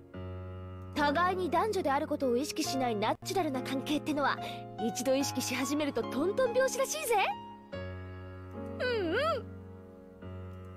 Jessica loved Teen Magazine with this kind of story, and she was always getting excited about talking about that kind of thing with her friends. She was very quick to pick up on love stories like this. So this wasn't the first time Shannon had been exposed to this kind of story. But this certainly wasn't the first time she started thinking of George as a member of the opposite sex. She was furniture, while George was an honored guest and a member of the Ushiro Mira family. Until now, she assumed that even imagining any deeper relationship with him would be impersonable. So she hadn't thought of it. Since it was someone else's problem, Jessica poked fun at it, seeming to enjoy herself. It was all Shannon could do to hide her blushing cheeks. If George were to appear at a time like that, she'd have no chance at keeping theirs cool. They saw George come out from the entrance hall of the mansion. It looked like he'd seen them as well. He headed over, waving his hand. Shannon had to frantically try and regain her ordinary composure before George reached them. おじいさまがやっと降りてきたよ。 He actually did? あとは大人たちの話になるからって追い出されてね。そりゃ抜け出して正解だよ。じいさまの顔を拝むくらいなら、疫病神にキスした方がマシだぜ。そんな言い方は悪いよ。ただ、おじいさまは僕らのことを疫病神だと思っているかもしれないね。More specifically, vultures. 何しろ、事業用にお金を借りたいという話でやってきたんだから。That's right. This wasn't the customary annual October family conference. Ava's family had visited to apply for a business loan from the head family. Kenzo had vast resources, and he lent those out to his children. Of course, they didn't borrow money because they were living in poverty. How would they expand their businesses with the vast sums they wanted to borrow? How much interest would be attached, and how long would they have to repay it? This wasn't the sort of loan designated for the poor. It was a loan for those who were on the offensive. Kenzo strictly judged whether it would be worth lending out his fortune, and afterwards he strictly oversaw its use. So Wakajima would sometimes play host to this spectacle, where relatives visited and described their businesses to Kenzo. To the parents, these meetings burdened them with the strain of having to move a vast amount of money. But to Jessica, who lived on this isolated island called Wakajima, it was a precious opportunity to meet up with her cousins. So being able to talk with the occasional guests such as George like this immediately cured the bad mood she'd gotten from that fight with her mother. うちも全くケチくせえぜ。金なんて余ってるんだろうから、気前よく貸してやりゃいいのにな。うちの親父もじいさまも、どうせねちっこくもったいぶってんだろうぜ。お金を貸すとき、慎重になるのは当然のことだよ。もちろんうちの父さんも、借り入れた分で事業を拡大し、しっかり返却できるプランを持って訪れてる。Too bad all of his real estate goes bust. あとは、プレゼンテーション次第ってところだろうね。本当は、脇で見させてもらって勉強したいんだけど、母さんに追い出されちゃったんだよ。ちょっと残念かな。親方様はクラウス様やエヴァ様のことを今でも子供の頃と全く変わらないように叱られるようです。そんな姿を息子のジョージ様にきっと見せたくないのでしょう。 As Shannon hung her head, she thought back on a scene familiar to those who worked in the mansion. Even Kraus, who acted hard way towards his siblings, was still treated like a child by Kinzo. Shannon herself had often seen Kinzo slap Kraus and tell him to sit up straight. Jeez. It's probably very embarrassing to be coerced like that at this age. Taking care to avoid being present at times like that was one of the most important responsibilities held by the servants working there. However, the fact that Shannon had ended up witnessing such a scene meant that she messed up at least once in the past. そうだろうね。それを察して姿を消すのも子供の務めかな。それにしても今年もこの庭園の花は本当に素敵だね。George stretched as he said that, and he smoothly changed the subject away from one that was getting a little groovy. This time, Shannon noticed it too. This person, George, could sensitively figure out the situation and always change the subject to something harmonious out of kindness. It was so smooth that Shannon hadn't noticed it until today. Today, Shannon really had to admire the way George did that. Of the boys close to Shannon's age that she'd known, nearly all had been classmates during their period of mandatory education. But they had all been young, none had possessed the composure George had. Mere moments ago, he'd been just another guest, but right now she couldn't help but think of him as something more. However, such thoughts were mere distractions from her work as a servant. Shannon tried to chase them away with a small shake of her head. どうしたんだよ。いえ、何でもありません。お茶のご用意をしましょうか。先ほどのアールグレイを改めてご用意します。紅茶の名前覚えてくれたんだね。嬉しいよ。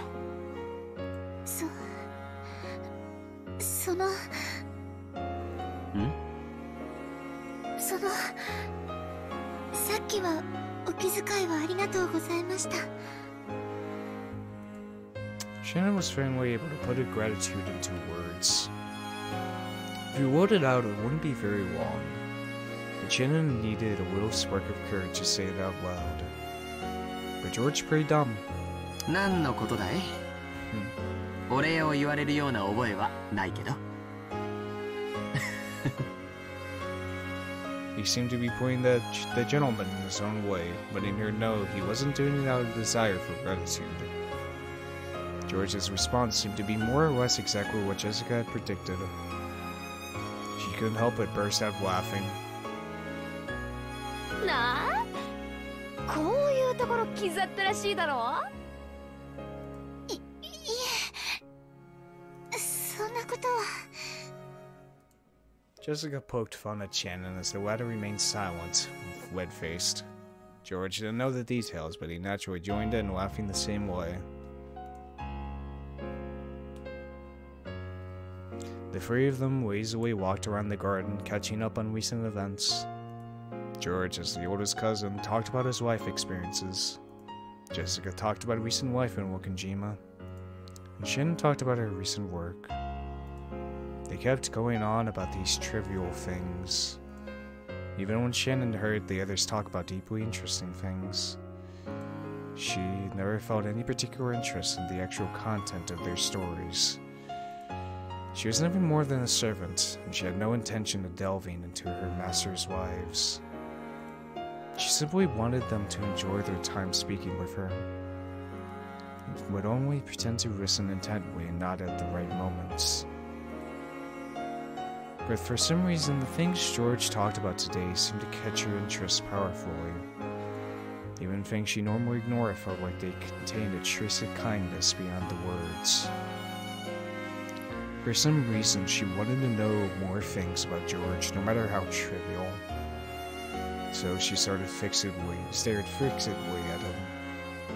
She thought that as far as looks went, this Hushuo Mira George was probably about average and didn't stick out in any particular way. but he was diligent, serious, and had a deep prudence which allowed him to understand people's hearts and show concern. But she never noticed these things before now. She may not have met him many times, but she'd known his face for many years. Even so, she hadn't noticed once until now. Shannon, embarrassed by her own obliviousness, blushed. George, perhaps thinking that Shannon would listen intently to his stories, kept talking happily and at length about things he'd done and seen. But Jessica didn't miss that slight change in Shannon. So she decided she'd change this conversation to the topic she was sure Shannon was most interested in. そういやさ、ジョージ兄さん、いい加減に彼女とかはできたわけ？なんだい、やぶから棒に。Normally, that reaction should have been answer enough. But for some reason, as she was now, Shannon wouldn't be able to understand it unless he said it clearly. そのジョージ様はお優しいですから、さぞや表になるだろうと。いや、よせよシャノン、そういう追い詰め方はかえって意地悪だぜ。私は別に意地悪のつもりは。嬉しい勘違いをありがとう。残念だけど、特定の一人の女性とはまだご縁がないよ。見ての通り、容姿も並以下だからね。女の子を楽しくさせてあげられるような気の利いた話術もないし。そんなことないと思います。それに男性の魅力は容姿では測れないところで決まるんじゃないかと思います。だからジョージ様はとても魅力的な男性じゃないかと思います。Shannon was being uncharacteristically verbose. She hardly ever spoke at such length. George seemed fairly pleased to hear someone applaud his charm like this, but he was just a little surprised at the sudden high praise. Jessica, now sure her guess was spot on, appeared to be barely holding back laughter. ありがとう、シャノンちゃん。僕に魅力を感じてくれるような寛大な女性に早く巡り合いたいね。きっと巡り会えると思います。ジョージ様の本当の魅力に気づいている女性はきっといえ、大勢いらっしゃると思いますよ。She probably wanted to say that there was at least one girl very close to him. Shannon avoided saying that much, drawing a final line as a servant. そうかな。さすがに照れるね。He had probably never been praised like this heavily by a girl before. George's face turned just as bright white as Shannon's. She watched the two of them. Jessica giggled sadistically. ジョージ兄さんもやがては素敵なパートナーと出会うだろうけどさ。God damn it, they're cute together. Fuck. 今のままじゃきっと上手にパートナーをエスコートできないと思うぜ。勤勉でいらっしゃるようだけど、そっちのお勉強はからっきしみたいだしよ。悪かったね。その勉強はこれから少しずつしていくよ。相手もいないのにどうやって？恋愛映画でも見る？それとも秀吉おじさんに習う？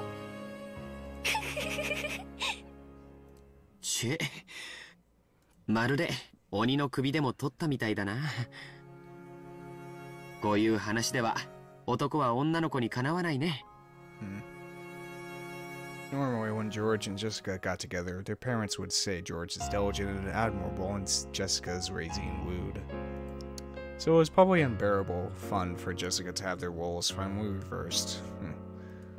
George realized this as well, so he resigned himself to being the one getting teased for once. ジョージ兄さんさえいいならさ、シャノンでちょっと練習してみたら？シャノンを一日退屈させずにデートに連れてくんだよ。どうよ。そんなお嬢様。 When she heard Jessica's atrocious plan, Shannon's face turned bright red with a poof and a tone of smoke sweat voice from her head. それはとても魅力的な提案だけど、シャノンちゃんに悪いよ。彼女の貴重な休日を奪うだけじゃない。彼女が本当に思いを寄せる人と二人きりで過ごす聖域に僕が割り込んでしまうことになる。そんな無粋なことはできないね。私もその思い人とかそういう人はいませんので、そういうお気遣いは無用なのです。 Shannon's blood had all rushed through her head, and it looked like even she didn't know what she was babbling about. Jessica, who knew how Shannon normally was, seemed to be finding this hilarious. She couldn't hide her cackling laughter anymore. そうなのかい？シャノンちゃんみたいな可愛い子が独り身なんて信じられないね。私使用人ですから、その男の方との縁なんてありませんし、その。っ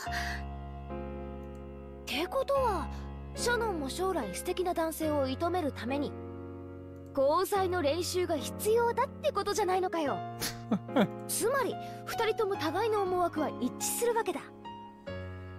なるほど、こりゃいいぜ。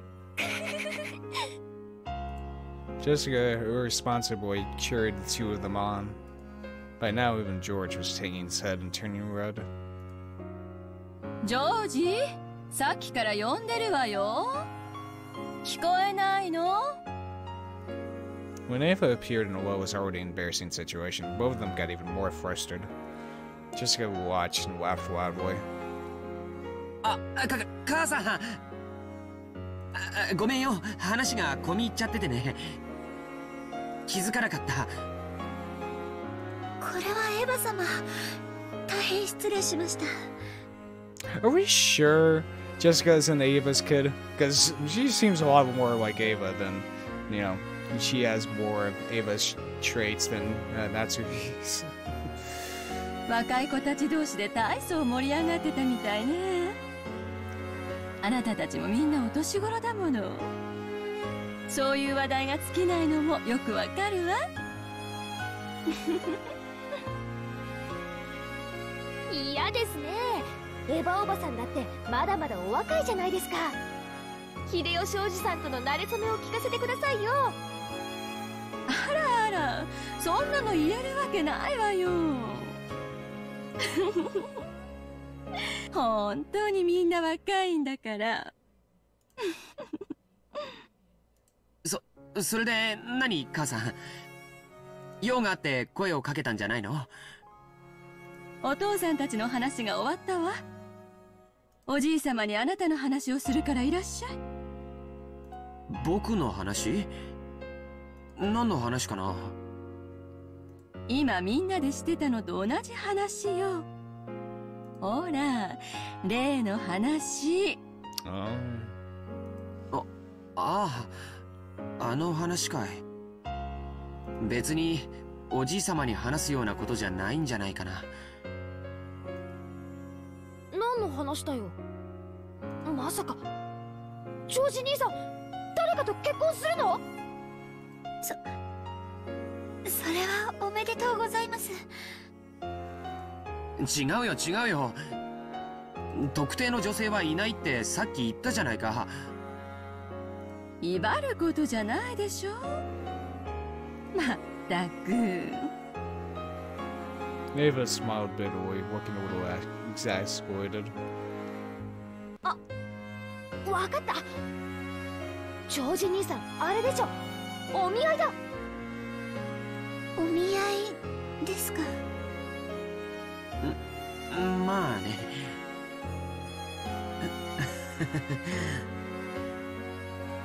Surely, as a man, George wanted to find a partner by himself and bring her home with him.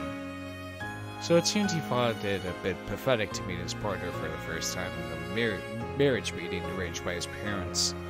お見合いというのはもっと年齢が成熟してからするものじゃないのかな。僕はまだ一人前になったって自覚すらないというのに。 Same, dude. もちろん即結納即結婚なんて焦る気は全然ないのよ。親睦を深めて年齢的にもう少し落ち着いてから籍を入れる形でも問題ないの。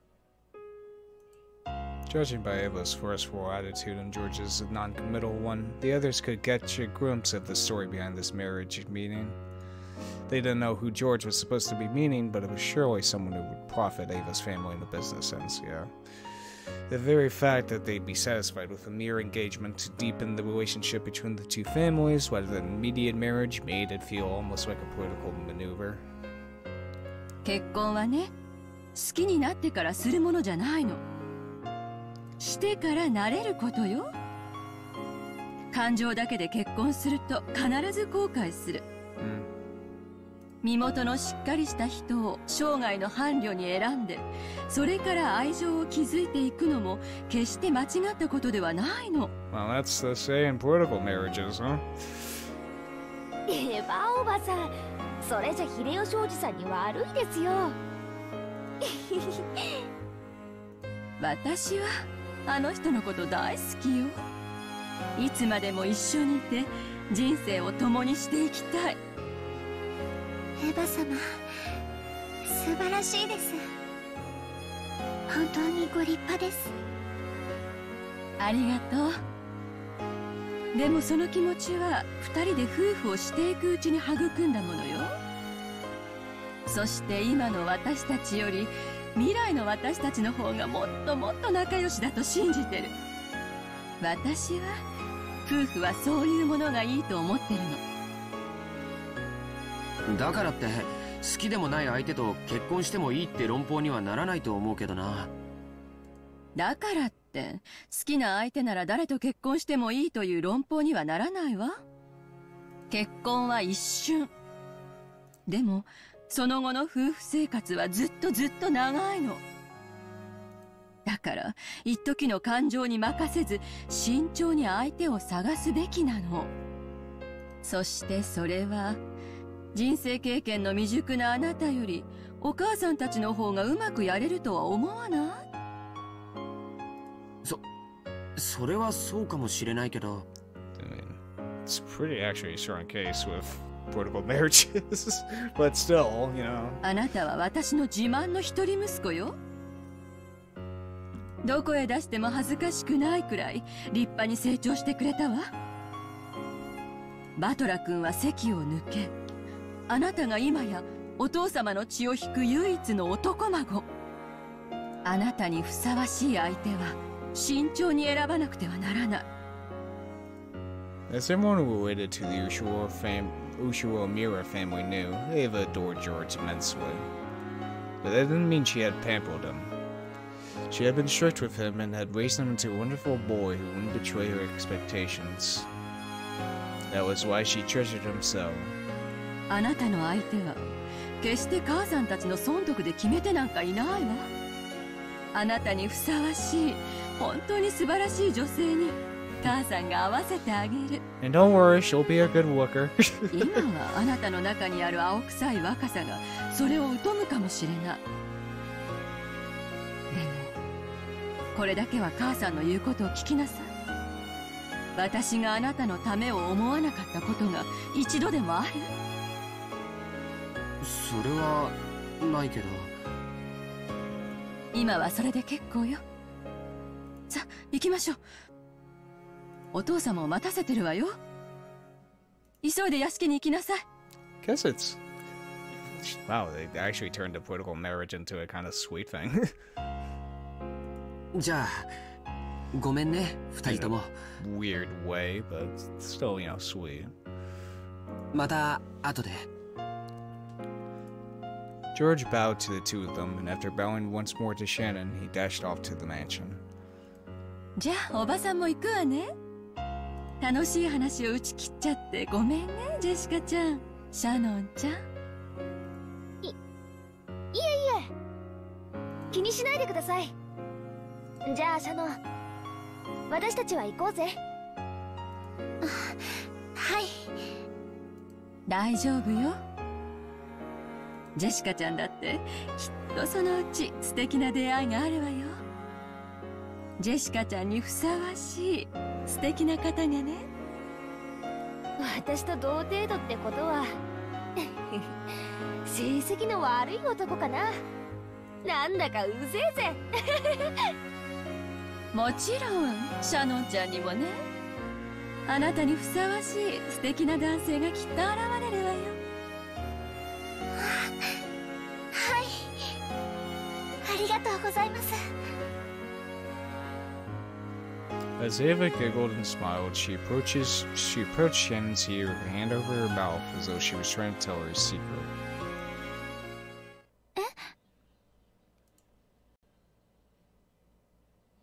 使用人風情のあなたにぴったりの相手がきっと見つかるわよ。義務教育に行かせてもらった恩も忘れて、身の程を知りなさい。そんなつもりは。私。ジョージはお父様の血を引く孫の中では嫡男に当たるのよ。ひょっとしたら未来の後宮家を背負うことになるかもしれない人。その期待に応えるためにたくさんの勉強を重ねて素晴らしい大学に入り、素晴らしい成績を残しているわ。そんなジョージと無能無資格無教養な使用人風情が釣り合うと本気で思い。Ooh, that hurts. That hurts the soul. Ooh. Those malicious words all poured into Shannon's ear without spilling a drop. To Shannon, it was like cold water was being poured in there. 私はそんなつもりは。This was all whispered to Shannon in secret. And with the same smile as before, Jessica could only see Ava's expression. Didn't think it was anything other than Ava telling Shannon some embarrassing story about love.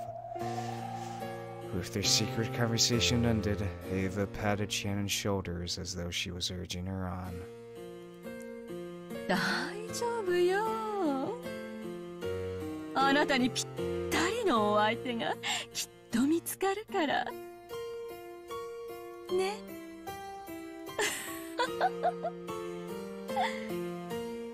じゃあね、ジェシカちゃん。また後でね。はい、また後で。Ooh, that fucking hurts. Oh, that hurts. 秀吉おじさんとの話、その時聞かせてくださいね。God, that hurts. いやよ。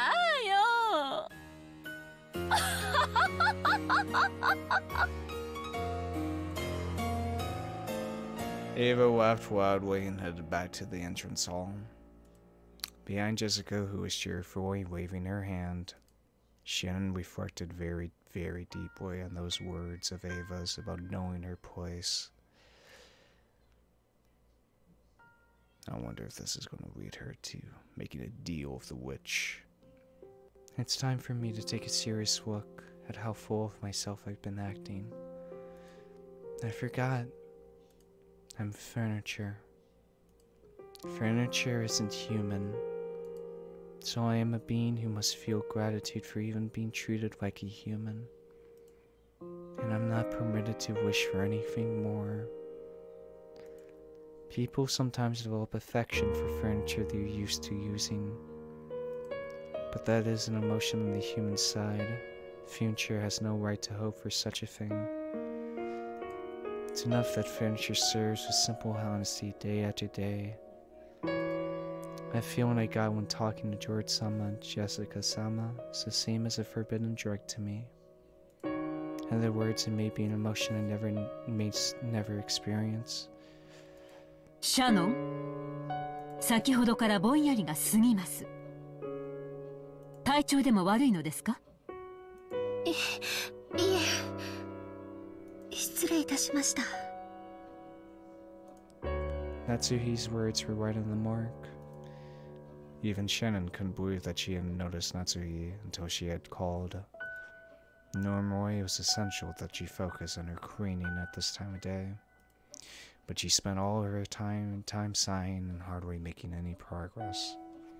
たとえお客様がおられなくても、常に気を張っていなくてはなりません。そんな様では、後ろ宮家に仕える使用人として情けありませんよ。はい。以後注意します。もうじき、当主様と主人がお帰りになられます。書斎の清掃は済んでいますか？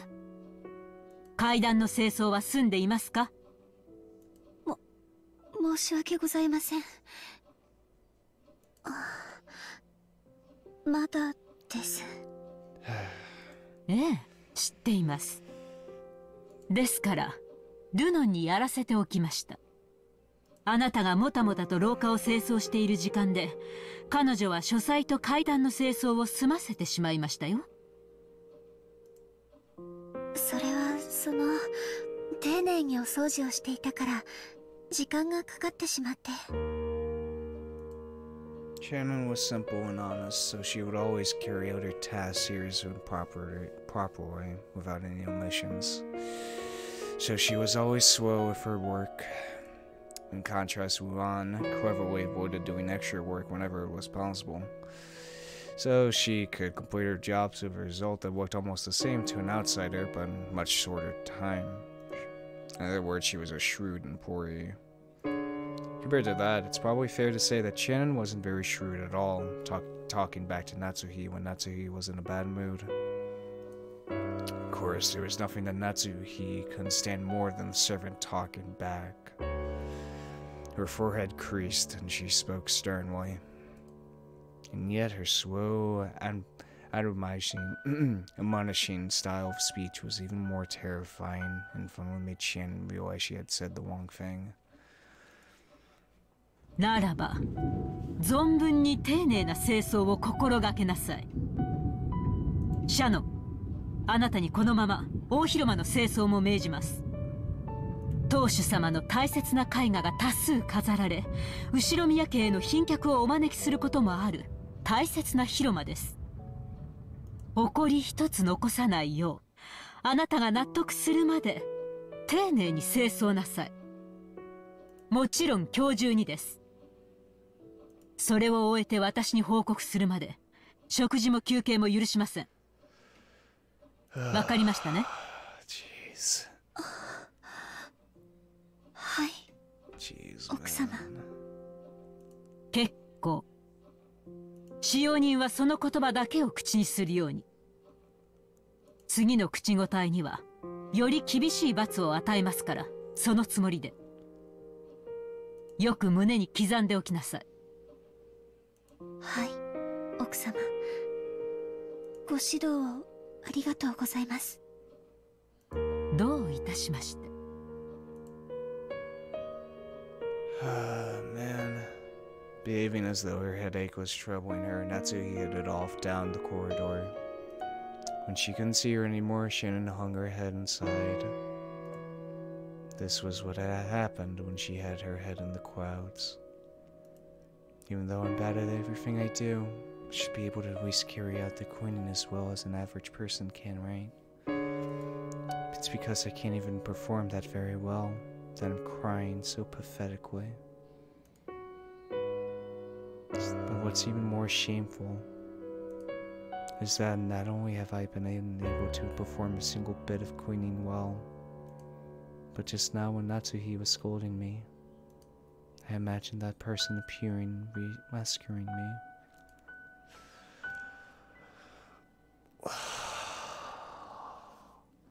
This hurts. This fucking hurts, man.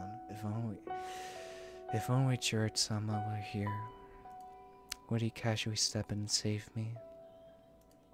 Surely he showed up cheerfully, intentionally acting like he didn't know what was going on. Nimbly changed the subject, made me forget I ever been reviewed by Natsuhi.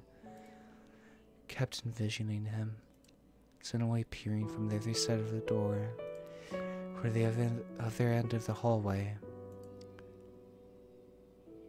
I envisioned the kind of person that would be an appropriate partner for him in a marriage meeting. And I envisioned how unfitting I was for him. Eva clearly told me. It's been repeating over and over in my dreams. 姉さんは相変わらず不器用だね。奥様は今朝から虫の居所が悪い。黙ってうなずいていればいいものを余計なことを言うから。カノン君。Kenan was suddenly there. His footsteps were always quieter than the cat's, and he never left any trace of his presence. He probably could have stood there forever, and she still wouldn't have noticed him. The expression in Ken's face was one of hatred. He made that expression for Shannon, who didn't know how to do it herself. 奥様も、そしてルノンも地獄へ落ちろ。あいつは奥様がどこをチェックするか知ってて、そこしか掃除しない。さっきの掃除もそうだった。Well, Wuan can go into hell, but that's who we have to understand that she has to keep up this appearance in order to please Kenzo, in order to be part of this family she adores so much that she abandoned her old family for. So she must keep up this appearance of being a spotless thing, but yet at the same time she is torturing Shannon. Oh god, my heart! Fuck! 本当の意味での掃除なんかしてないんだよ。丁寧に掃除する姉さんに寄生してるだけの最低なやつだ。そんな汚い言葉を使ってはダメよ。汚い言葉はカノン君の綺麗な魂まで汚してしまう。だからせめて私の前ではそんな言葉遣いをしないでね。Kenan turned away as though sulking. There was a reaction that hid his true feelings, which was very like Kenan, but I was a little happy. He was getting mad for my sake. 大広間の掃除は大変だよ。僕も手伝う。ありがとう。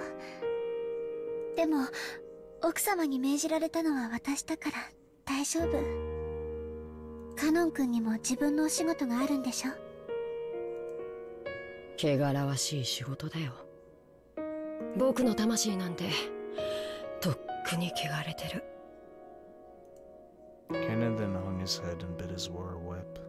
手伝ってくれるという言葉だけで私は十分。カノン君も自分の仕事に戻らないとあなたまで罰を受けることになっちゃう。そしたら私は悲しい。Shannon knew Ken's character well. Sometimes he didn't think enough about himself. If I don't refuse forcefully, he'll help me even if it means neglecting his own job. Kenan was a little sad that his goodwill had been rejected, but he realized that what he was doing would only hurt her more in the end, and he gave a single, small sigh. わかったよ。姉さんも頑張って。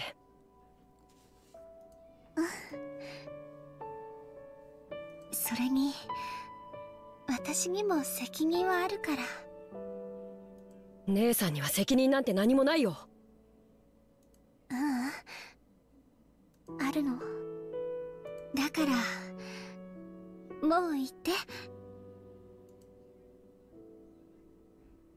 Kenan-kun's face showed that he still hadn't completely accepted it, but without being any more abstained, he disappeared. Even though Kenan-kun came to give me words of comfort when I was down, even so I was dejected again because it wasn't him. That in itself was a sin. It went far beyond any dream the likes of me could be permitted to see.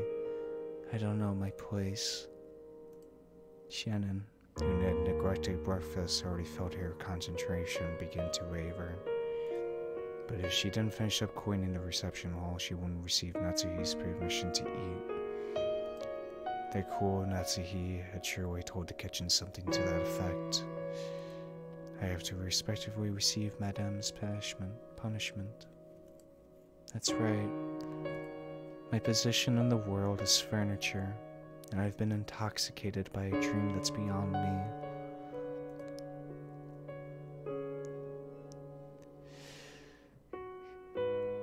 God damn it, you're not furniture, you're a fucking person, Shannon. God, I think...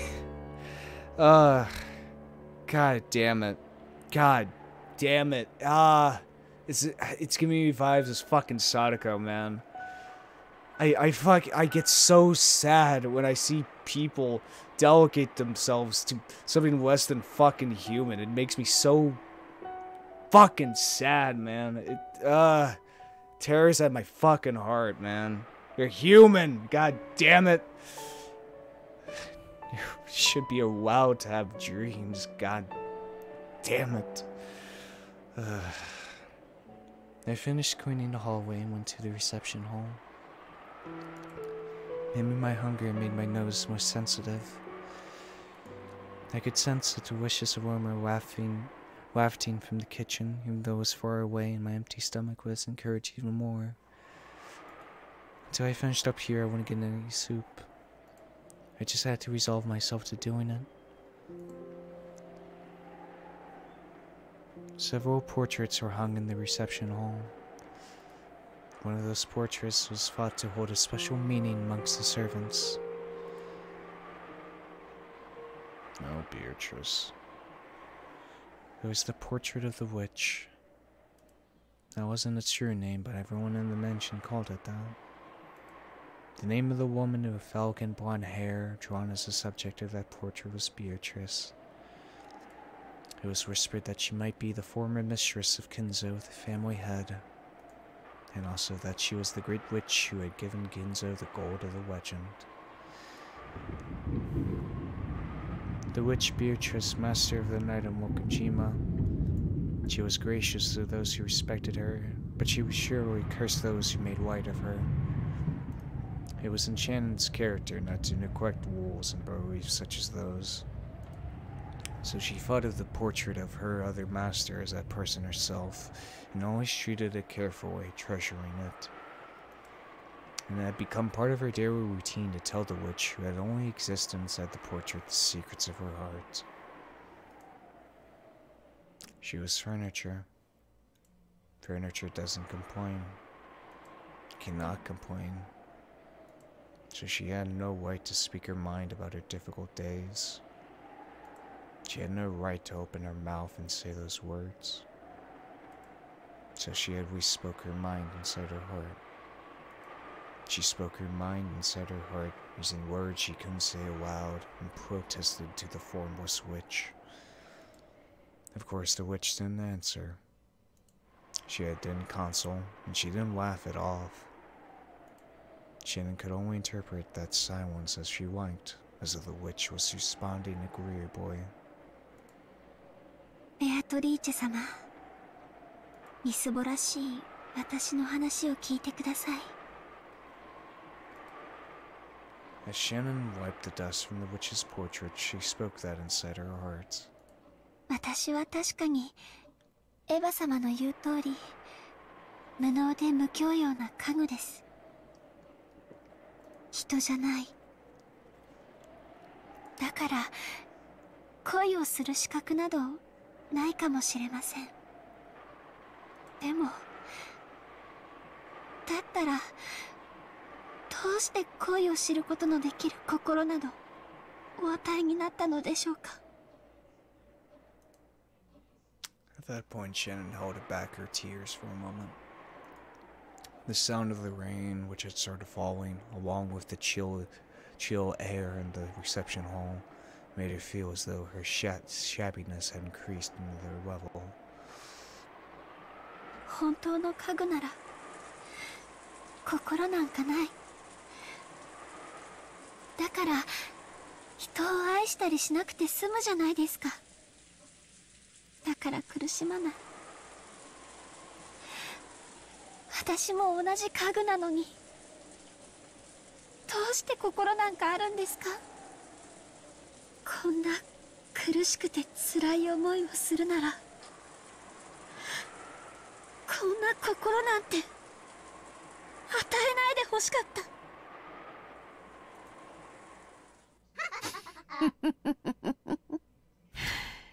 た。なるほど。Oh, fuck. 家具に心を与えたか。Shit. あれも時には愉快なことをする。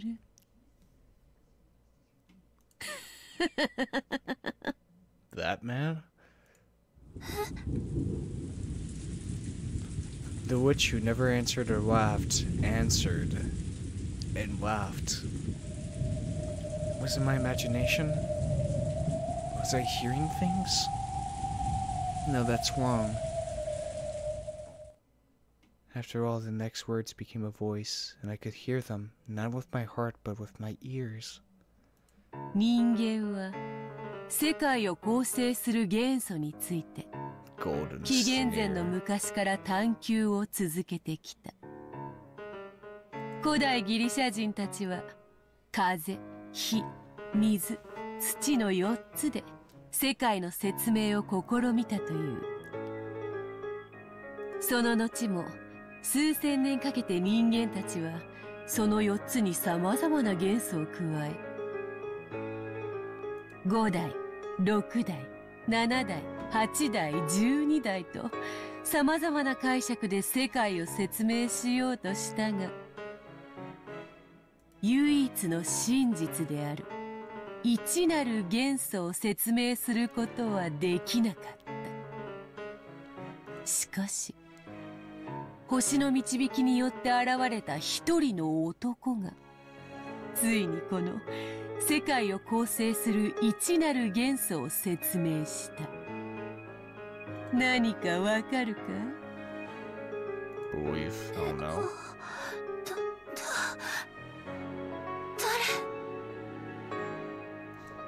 Shannon fearfully turned around.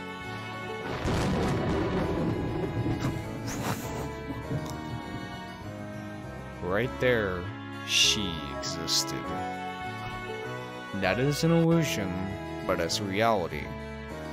The contrast made by the lightning made it clear that this was no mere daydream. それは太陽。Do you just live in the fucking walls, Beatrice? The witch of the portrait eloquently held a golden pipe to her mouth and giggled. She laughed at the ignorance that causes humankind's thoughts to stray far from the most simple answer. その男は世界のすべてを愛で説明した。それこそが一なる元素。男は最小の数で世界の構成を説明しきったのだ。なんとも単純明快にして豪快爽快愉快痛快。やがてその男の生まれた年は西暦紀元と呼ばれるようになったがな。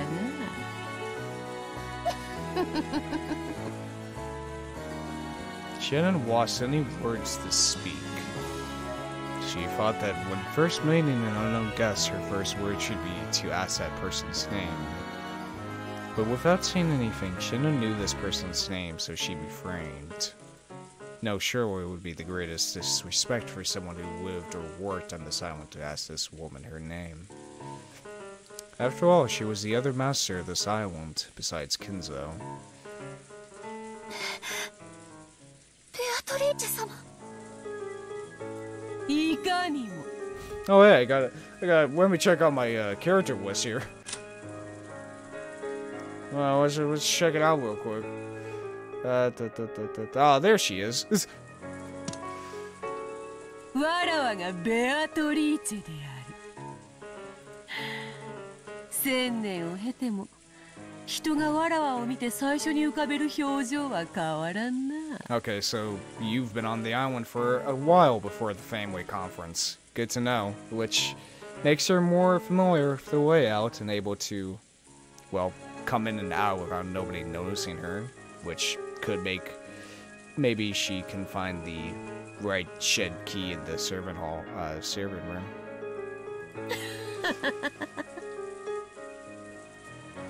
The witch giggled at how Shannon's reaction didn't betray her expectations. Shannon realized that she had met with a being that mustn't be met with, and she took a step backwards. That's where the wall and the portrait were, so even as she gazed at the witch's portrait was touching her back.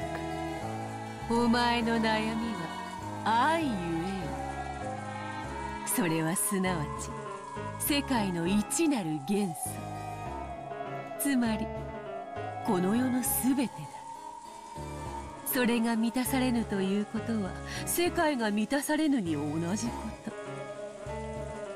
それは穴の開いた水筒に水を汲み続けるのに似ている。Okay, so that scene with Shannon breaking the mirror takes place in the future, probably after this. くめどもくめども満たされぬ永遠の心の砂漠。人間の基礎にして全てにして現在。わかるか？知識の実を口にしたアダムとイブが知ったのは愛だったのだ。Oh yeah, definitely the shrine scene was after. それを知ったがゆえに人は楽園を追われ人足り得たのだ。すなわちそれは愛を知り苦しむからこそ人であること。 Love does cause suffering. Without love, you feel suffering. 心優しき娘よ。そなたは誇っていい。それを知った今、そなたはもはや家具にあらず。そなたは今こそ人間なのだ。我が名にかけてそれを認めようぞ。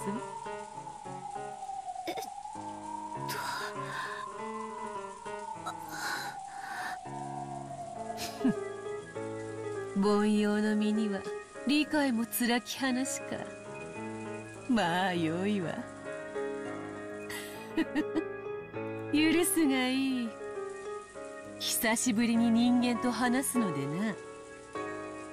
饒舌が過ぎたことを謝ろう。 Without waiting for a reply from Shannon, Beatrice laughed pleasantly for a while. 詫びと言ってはなんだが、わらわの力でそなたのその願望を叶えてやってもよいぞ。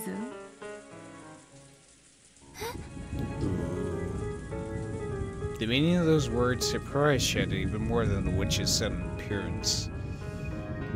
そなたを思い人と添い遂げさせてやってもよいと言っている。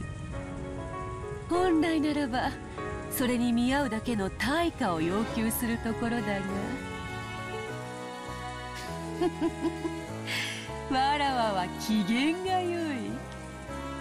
それにそなたはわらわへの礼を欠かさず今日までよく尽くした。それへの褒美としてやってもよい。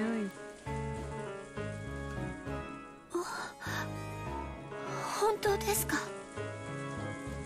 Normally, Shannon would have been shocked and struck dumb by this seemingly impossible guest. However, almost as though she was already under the witch's spell, Shannon responded. わらわの魔法にかかれば思い人と結ばれるように取り計らうなど造作もない。 If you believe in it. Yes, of course. Shannon almost said that without thinking, but held back with the last bit of common sense. After all, this is a witch. A sinister being. The witch Beatrice is cruelly trying to slip in through the cracks in my heart and take me prisoner. That sort of temptation which so many fairy tale picture books warned me about when I was young is right in front of me now. イフもまた敬いの一つよ。心地よくはあるがこれでは拉致があかぬな。わらわは確かにそなたらが意味嫌う魔女像から離れはせぬ。だがわらわは敬う者には好意を返す。それは人間も同じであろう。そのように身構えられて好意を返せる人間もまたおらぬと思うがな。失礼しました。そんなつもりは。Shannon eventually realized how rude she was acting towards this guest, and she finally digested the words that had been spoken to her a short while ago. You are no longer furniture, now you are human. As she reflected upon those words, Shannon felt as though the witch understood all her worries. さっきの、その。 I have to say, Beatrice is the perfect representation of the charming devil, you know? The perfect archetype of that. Says all the right words and wants to make a deal, you know? I read a lot of comments that says, like, people love Beatrice, like, she's one of their favorite villains of, like, on all fiction, which is high praise. Certainly high praise. Now, I wonder if I'll see that in here. 褒美の話って何ですか？お前がその心を虜にする男と結ばれるように取り計らってもいいと言っている。わらわの肖像画を日々丹念に磨いてくれたことへの礼とでも思うがよい。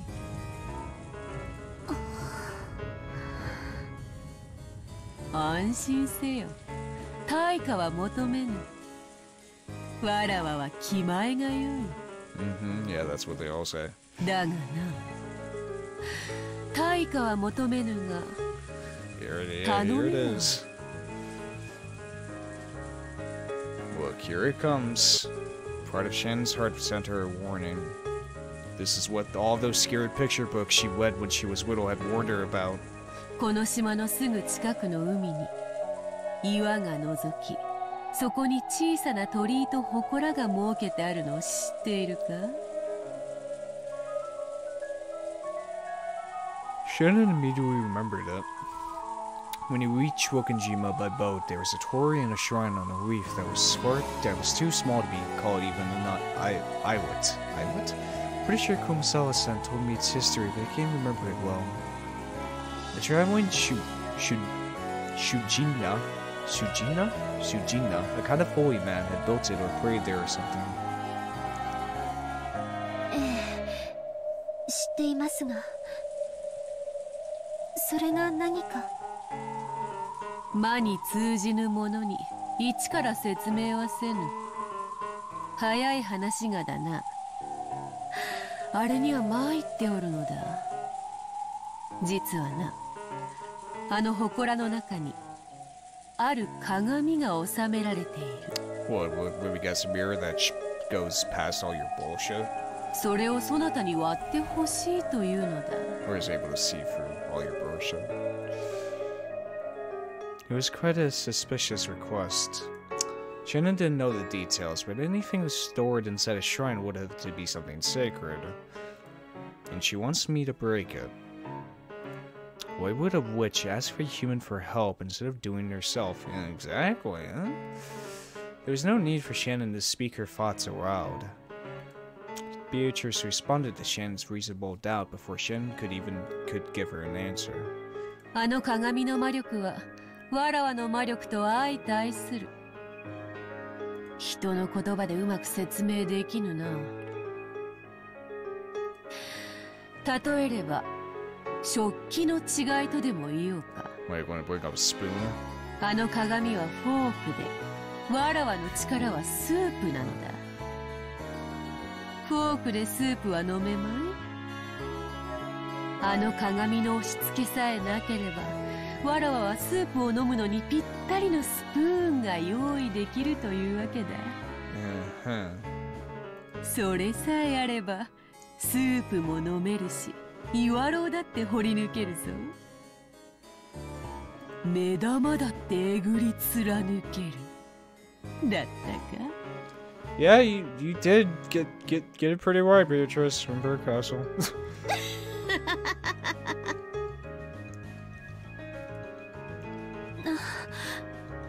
何の話か分かりません。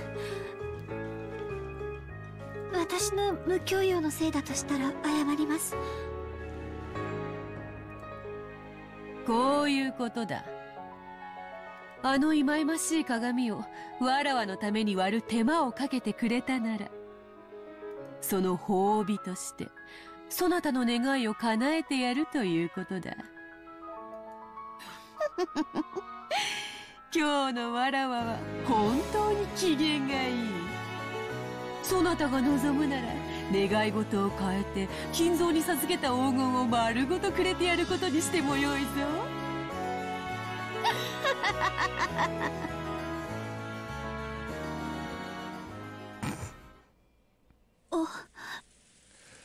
お断りします。 Yeah, Shannon. Unfortunately, I think you're going to still do it. But yeah, I was gonna say, like, this fucking kids being like, I went through all this shit. I killed my entire family, and you've just been in my walls this entire time, Beatrice. I'm sorry, it's just such a funny image in my head. You've just been in my goddamn attic this entire time. I don't even have to do all this bullshit to revive you. Just been in the attic this entire fucking time. なんと。 When she heard Shannon's words, Beatrice realized for the first time that her expectations had been betrayed. 理由があれば聞かせよ。誤解があるなら解こうぞ。理由なんてよくわかりません。でも今日までこの島は平和で何も起こりませんでした。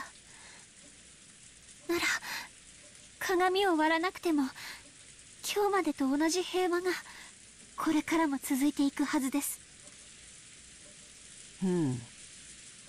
なるほどなるほど。それはもっともだな。そなたの言う通りだ。あれを割らぬなら割れぬ今日までと同じ日々が明日も明後日も続こうぞ。わらわが絶対の保証をしようではないか。ベアトリーチェの名にかけて言う。割れぬ今日までと同じ日々が明日も明後日も続こうぞ。それは永久に永遠に。 Shannon felt overwhelmed by an eerie illusion. The mirror probably existed for the purpose of restraining the witch. So if Shannon broke it, the person who stood to gain was supposedly the witch herself. And yet Shannon felt somehow that she had to do it for her own sake. It felt like some premise had been switched around. わらわはあくまでも褒美としてそなたに思いを成就する機会を与えたに過ぎぬ。割ろうが割るまいがそなたの自由だ。割ればわらわはそなたの願いを叶える。割らねば今日までの明日が永遠に続く。そなたの願いは永遠に叶うことはない。わかるか？何を言っているか。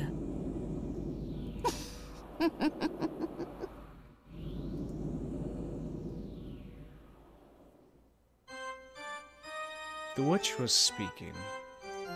She was pressing Shannon, saying that she must break the mirror if she ever wanted to be reunited with George. It was a declaration that Shannon's feelings would never be brought to fruition unless she broke it. やめてください。そんなの聞きたくない。そなたを苦しめたかったわけではないのだがな。まあいい。愛に苦しさを感じるも人間の醍醐味よ。 Well, we can see that from Kenzo. その感情を存分に楽しむがよい。No wonder you're fucking with Kenzo. Yeah, I guess that makes okay. だが我が力を借りたいと願ったならいつでもあの鏡を割るがよい。そして我が名を叫び呼び覚ますがよい。わらわは必ず約束を守るだろう。これならば文句はあるまい。そなたに今すぐの決断を迫るわけではない。気楽であろう。 Was it really such an easy thing to do? No, it certainly wasn't. To Shannon, who was burning with infatuation and worried by love, being tempted constantly internally with a way out was truly a cruel trial. この約束に期限は設けぬが、願いを叶える魔法には期限がある。その期限はわらわが決めるのではない。そなたの思い人が自ら決める。意味がわかるか？わかりません。そなたの思い人が愛のちぎりを結ぶべき相手を決めた時がその期限となる。わらわは魔女だが鬼ではない。互いを愛し合う二人を引き裂く魔法は持ち合わせていないのでな。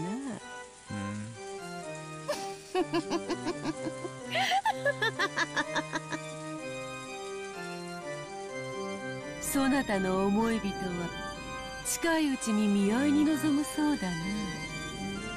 そなたは世界で一番その男のことを思っているかもしれん。だが世界で一番ふさわしいとは限らんぞ。わらわは見合いの相手を知っている。その娘は世界で一番後ろ宮ジョージにふさわしい。良い学校を出て良い成績を残し落ち着きがあって思慮深い。お前より美しくお前より聡明でお前よりふさわしい。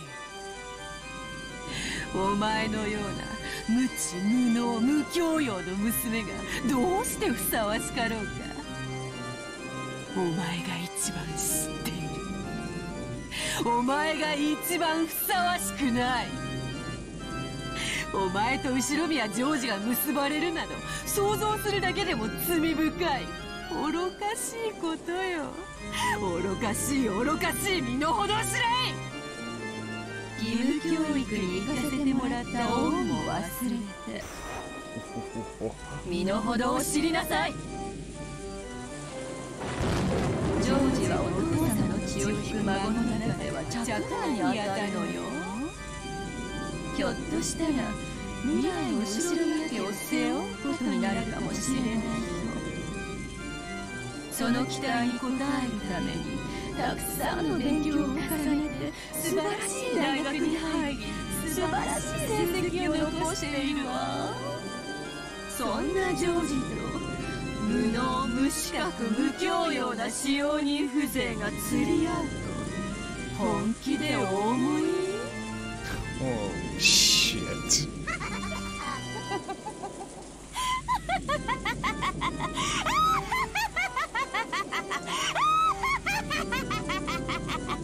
Oh, Beatrice, you cool bitch.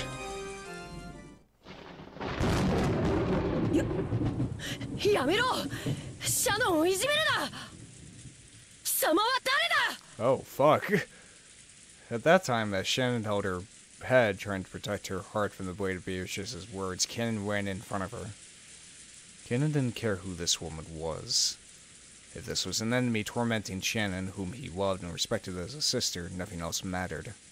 カノン君、下がって。この方は。It seemed Kenan also realized that the being standing before him was the witch of the portrait, and also that she was something to be feared.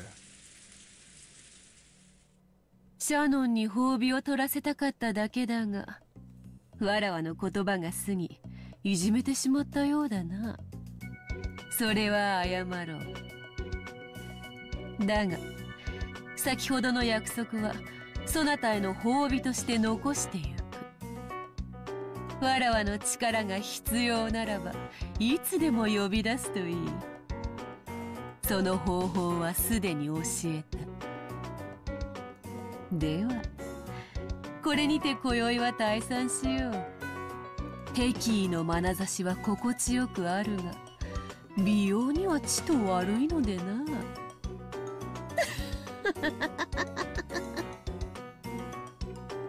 消えろ。お前が何者か知らないが、お前はシャノンを脅かしている。二度と現れるな。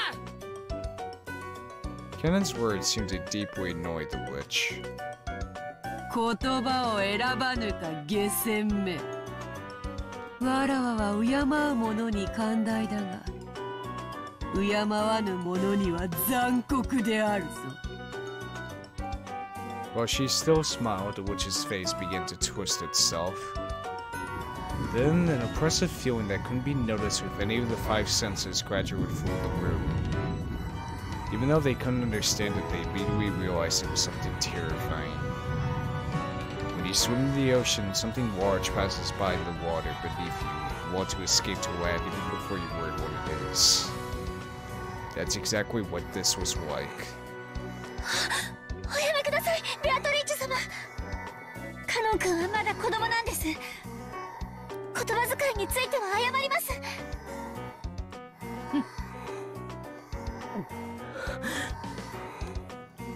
Cannon placed his body between the witch and Shannon. There was tense sweat on his forehead. At that time, the witch clearly held Cannon's fate in the palm of her hand. She didn't even need to lift a finger. She held a grasp on his fate so tight that a single twist of her smile could easily crush it. Cannon understood that as well, so he started sweating. His knees felt weak. However, Beatrice abruptly released that feeling of tension and laughed. よかろう。そなたが求めるなら特別に許そう。カノンとやら彼女に免じて今宵は許して使わす。感謝するがよいぞ。さて今宵はこれで退散する。別れの挨拶に一つ土産を残そう。二人とも左手の手のひらをこちらへかざせ。 Here's some steaks. Beatrice grinned broadly and snapped her fingers. Their left hands stretched out in front of them against their will, and their palms opened. Okay. It was a strange sensation, as though only their left hands now belonged to someone else. If only their left hands had become puppets, which were being pulled by strings hanging down from the ceiling. これは何の真似だ。Cannon resisted, but he couldn't retract his hand of his own free will. 騒ぐな。すぐに済む。When Beatrice held her pipe aloft, a gold-colored sparkling dust came out of the smoke and hovered in the air. That sparkle eventually became several gold butterflies. The beautiful butterflies danced freely throughout the reception hall, forming a fantastical and beautiful world. And two of those butterflies landed on the palms of Shannon and Cannon's hands.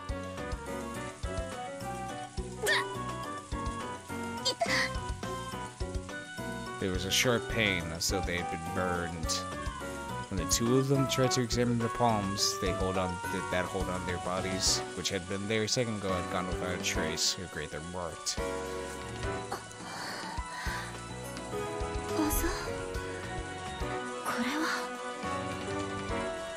There was now a tiny burn mark in the palm of her hand, and it was shaped like a butterfly. これは何の真似だ。Apparently, Cannon had the same mark on his hand. He stared at the witch hatefully. 単なる挨拶よ。体はない。Yeah. ただのあざに過ぎぬからほんの数日で言えよう。手当ても必要ない。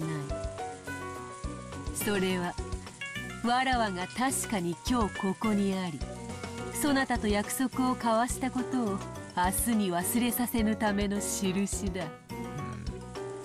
わらわとの出会いは刺激が強い。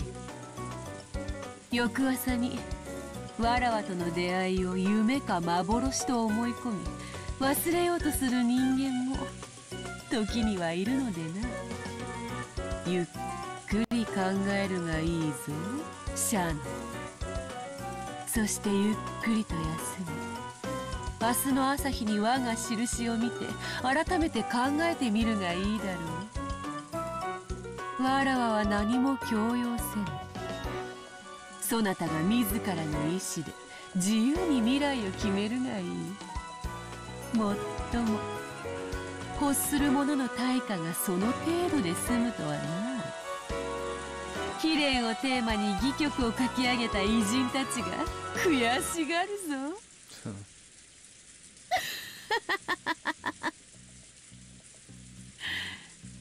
それでは縁があったらまた会おう。久しぶりの会話は実に楽しかったぞ。さらばだ、家具ども。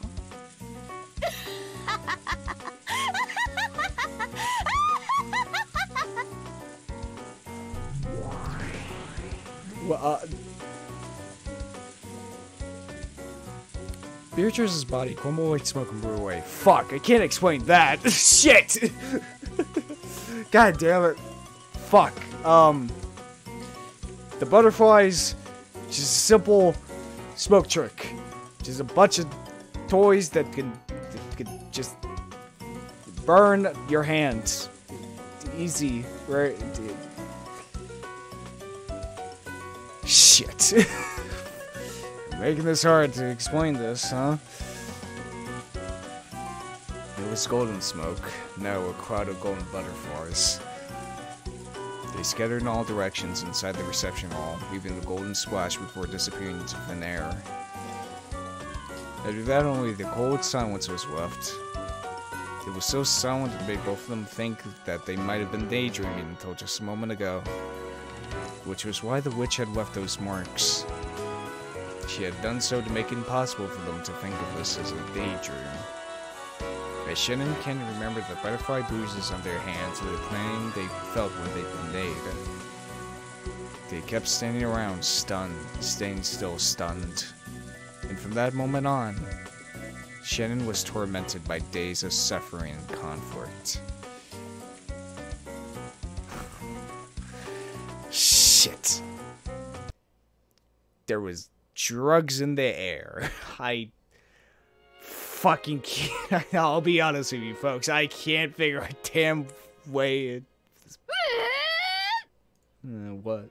We'll find out next time though.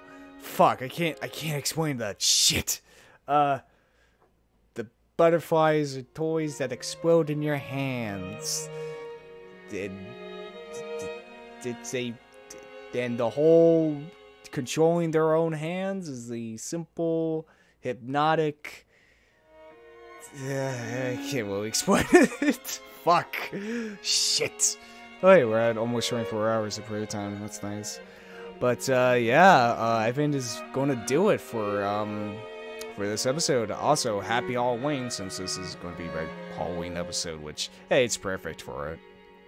But yeah, what an interesting start to this episode, in which we finally come face to face to Beatrice, and she's not magic, damn it. It's just, there's drugs in the air. There's something. I don't know what it is, but there's something. It's not fucking magic. Even though this is taking place in the same universe as Higurashi, and there was 100% supernatural elements to it, but there's no such thing as witches. There's supernatural elements, but it's not magic, damn it.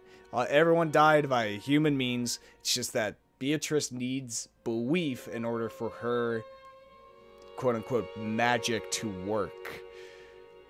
It's the belief. If you believe in it, it can happen. The human mind is weird like that with, you know, placebo effects and all that. It's not magic. It's just if you believe in the magic, it works. So, yeah, that's what I'm saying. That's what I'm believing right now. All right? Even though it's happening, it's not magic. I don't fucking know, man. But anyway, if you guys enjoy this type of content, hit that subscribe button. If you liked it, hit the like button. Want to tell me something, put that in the comments below. Check out the Discord server you hang out in, or my Twitter, check the description below. And yeah, this has been Voidlego. I'll see you guys next time. See ya!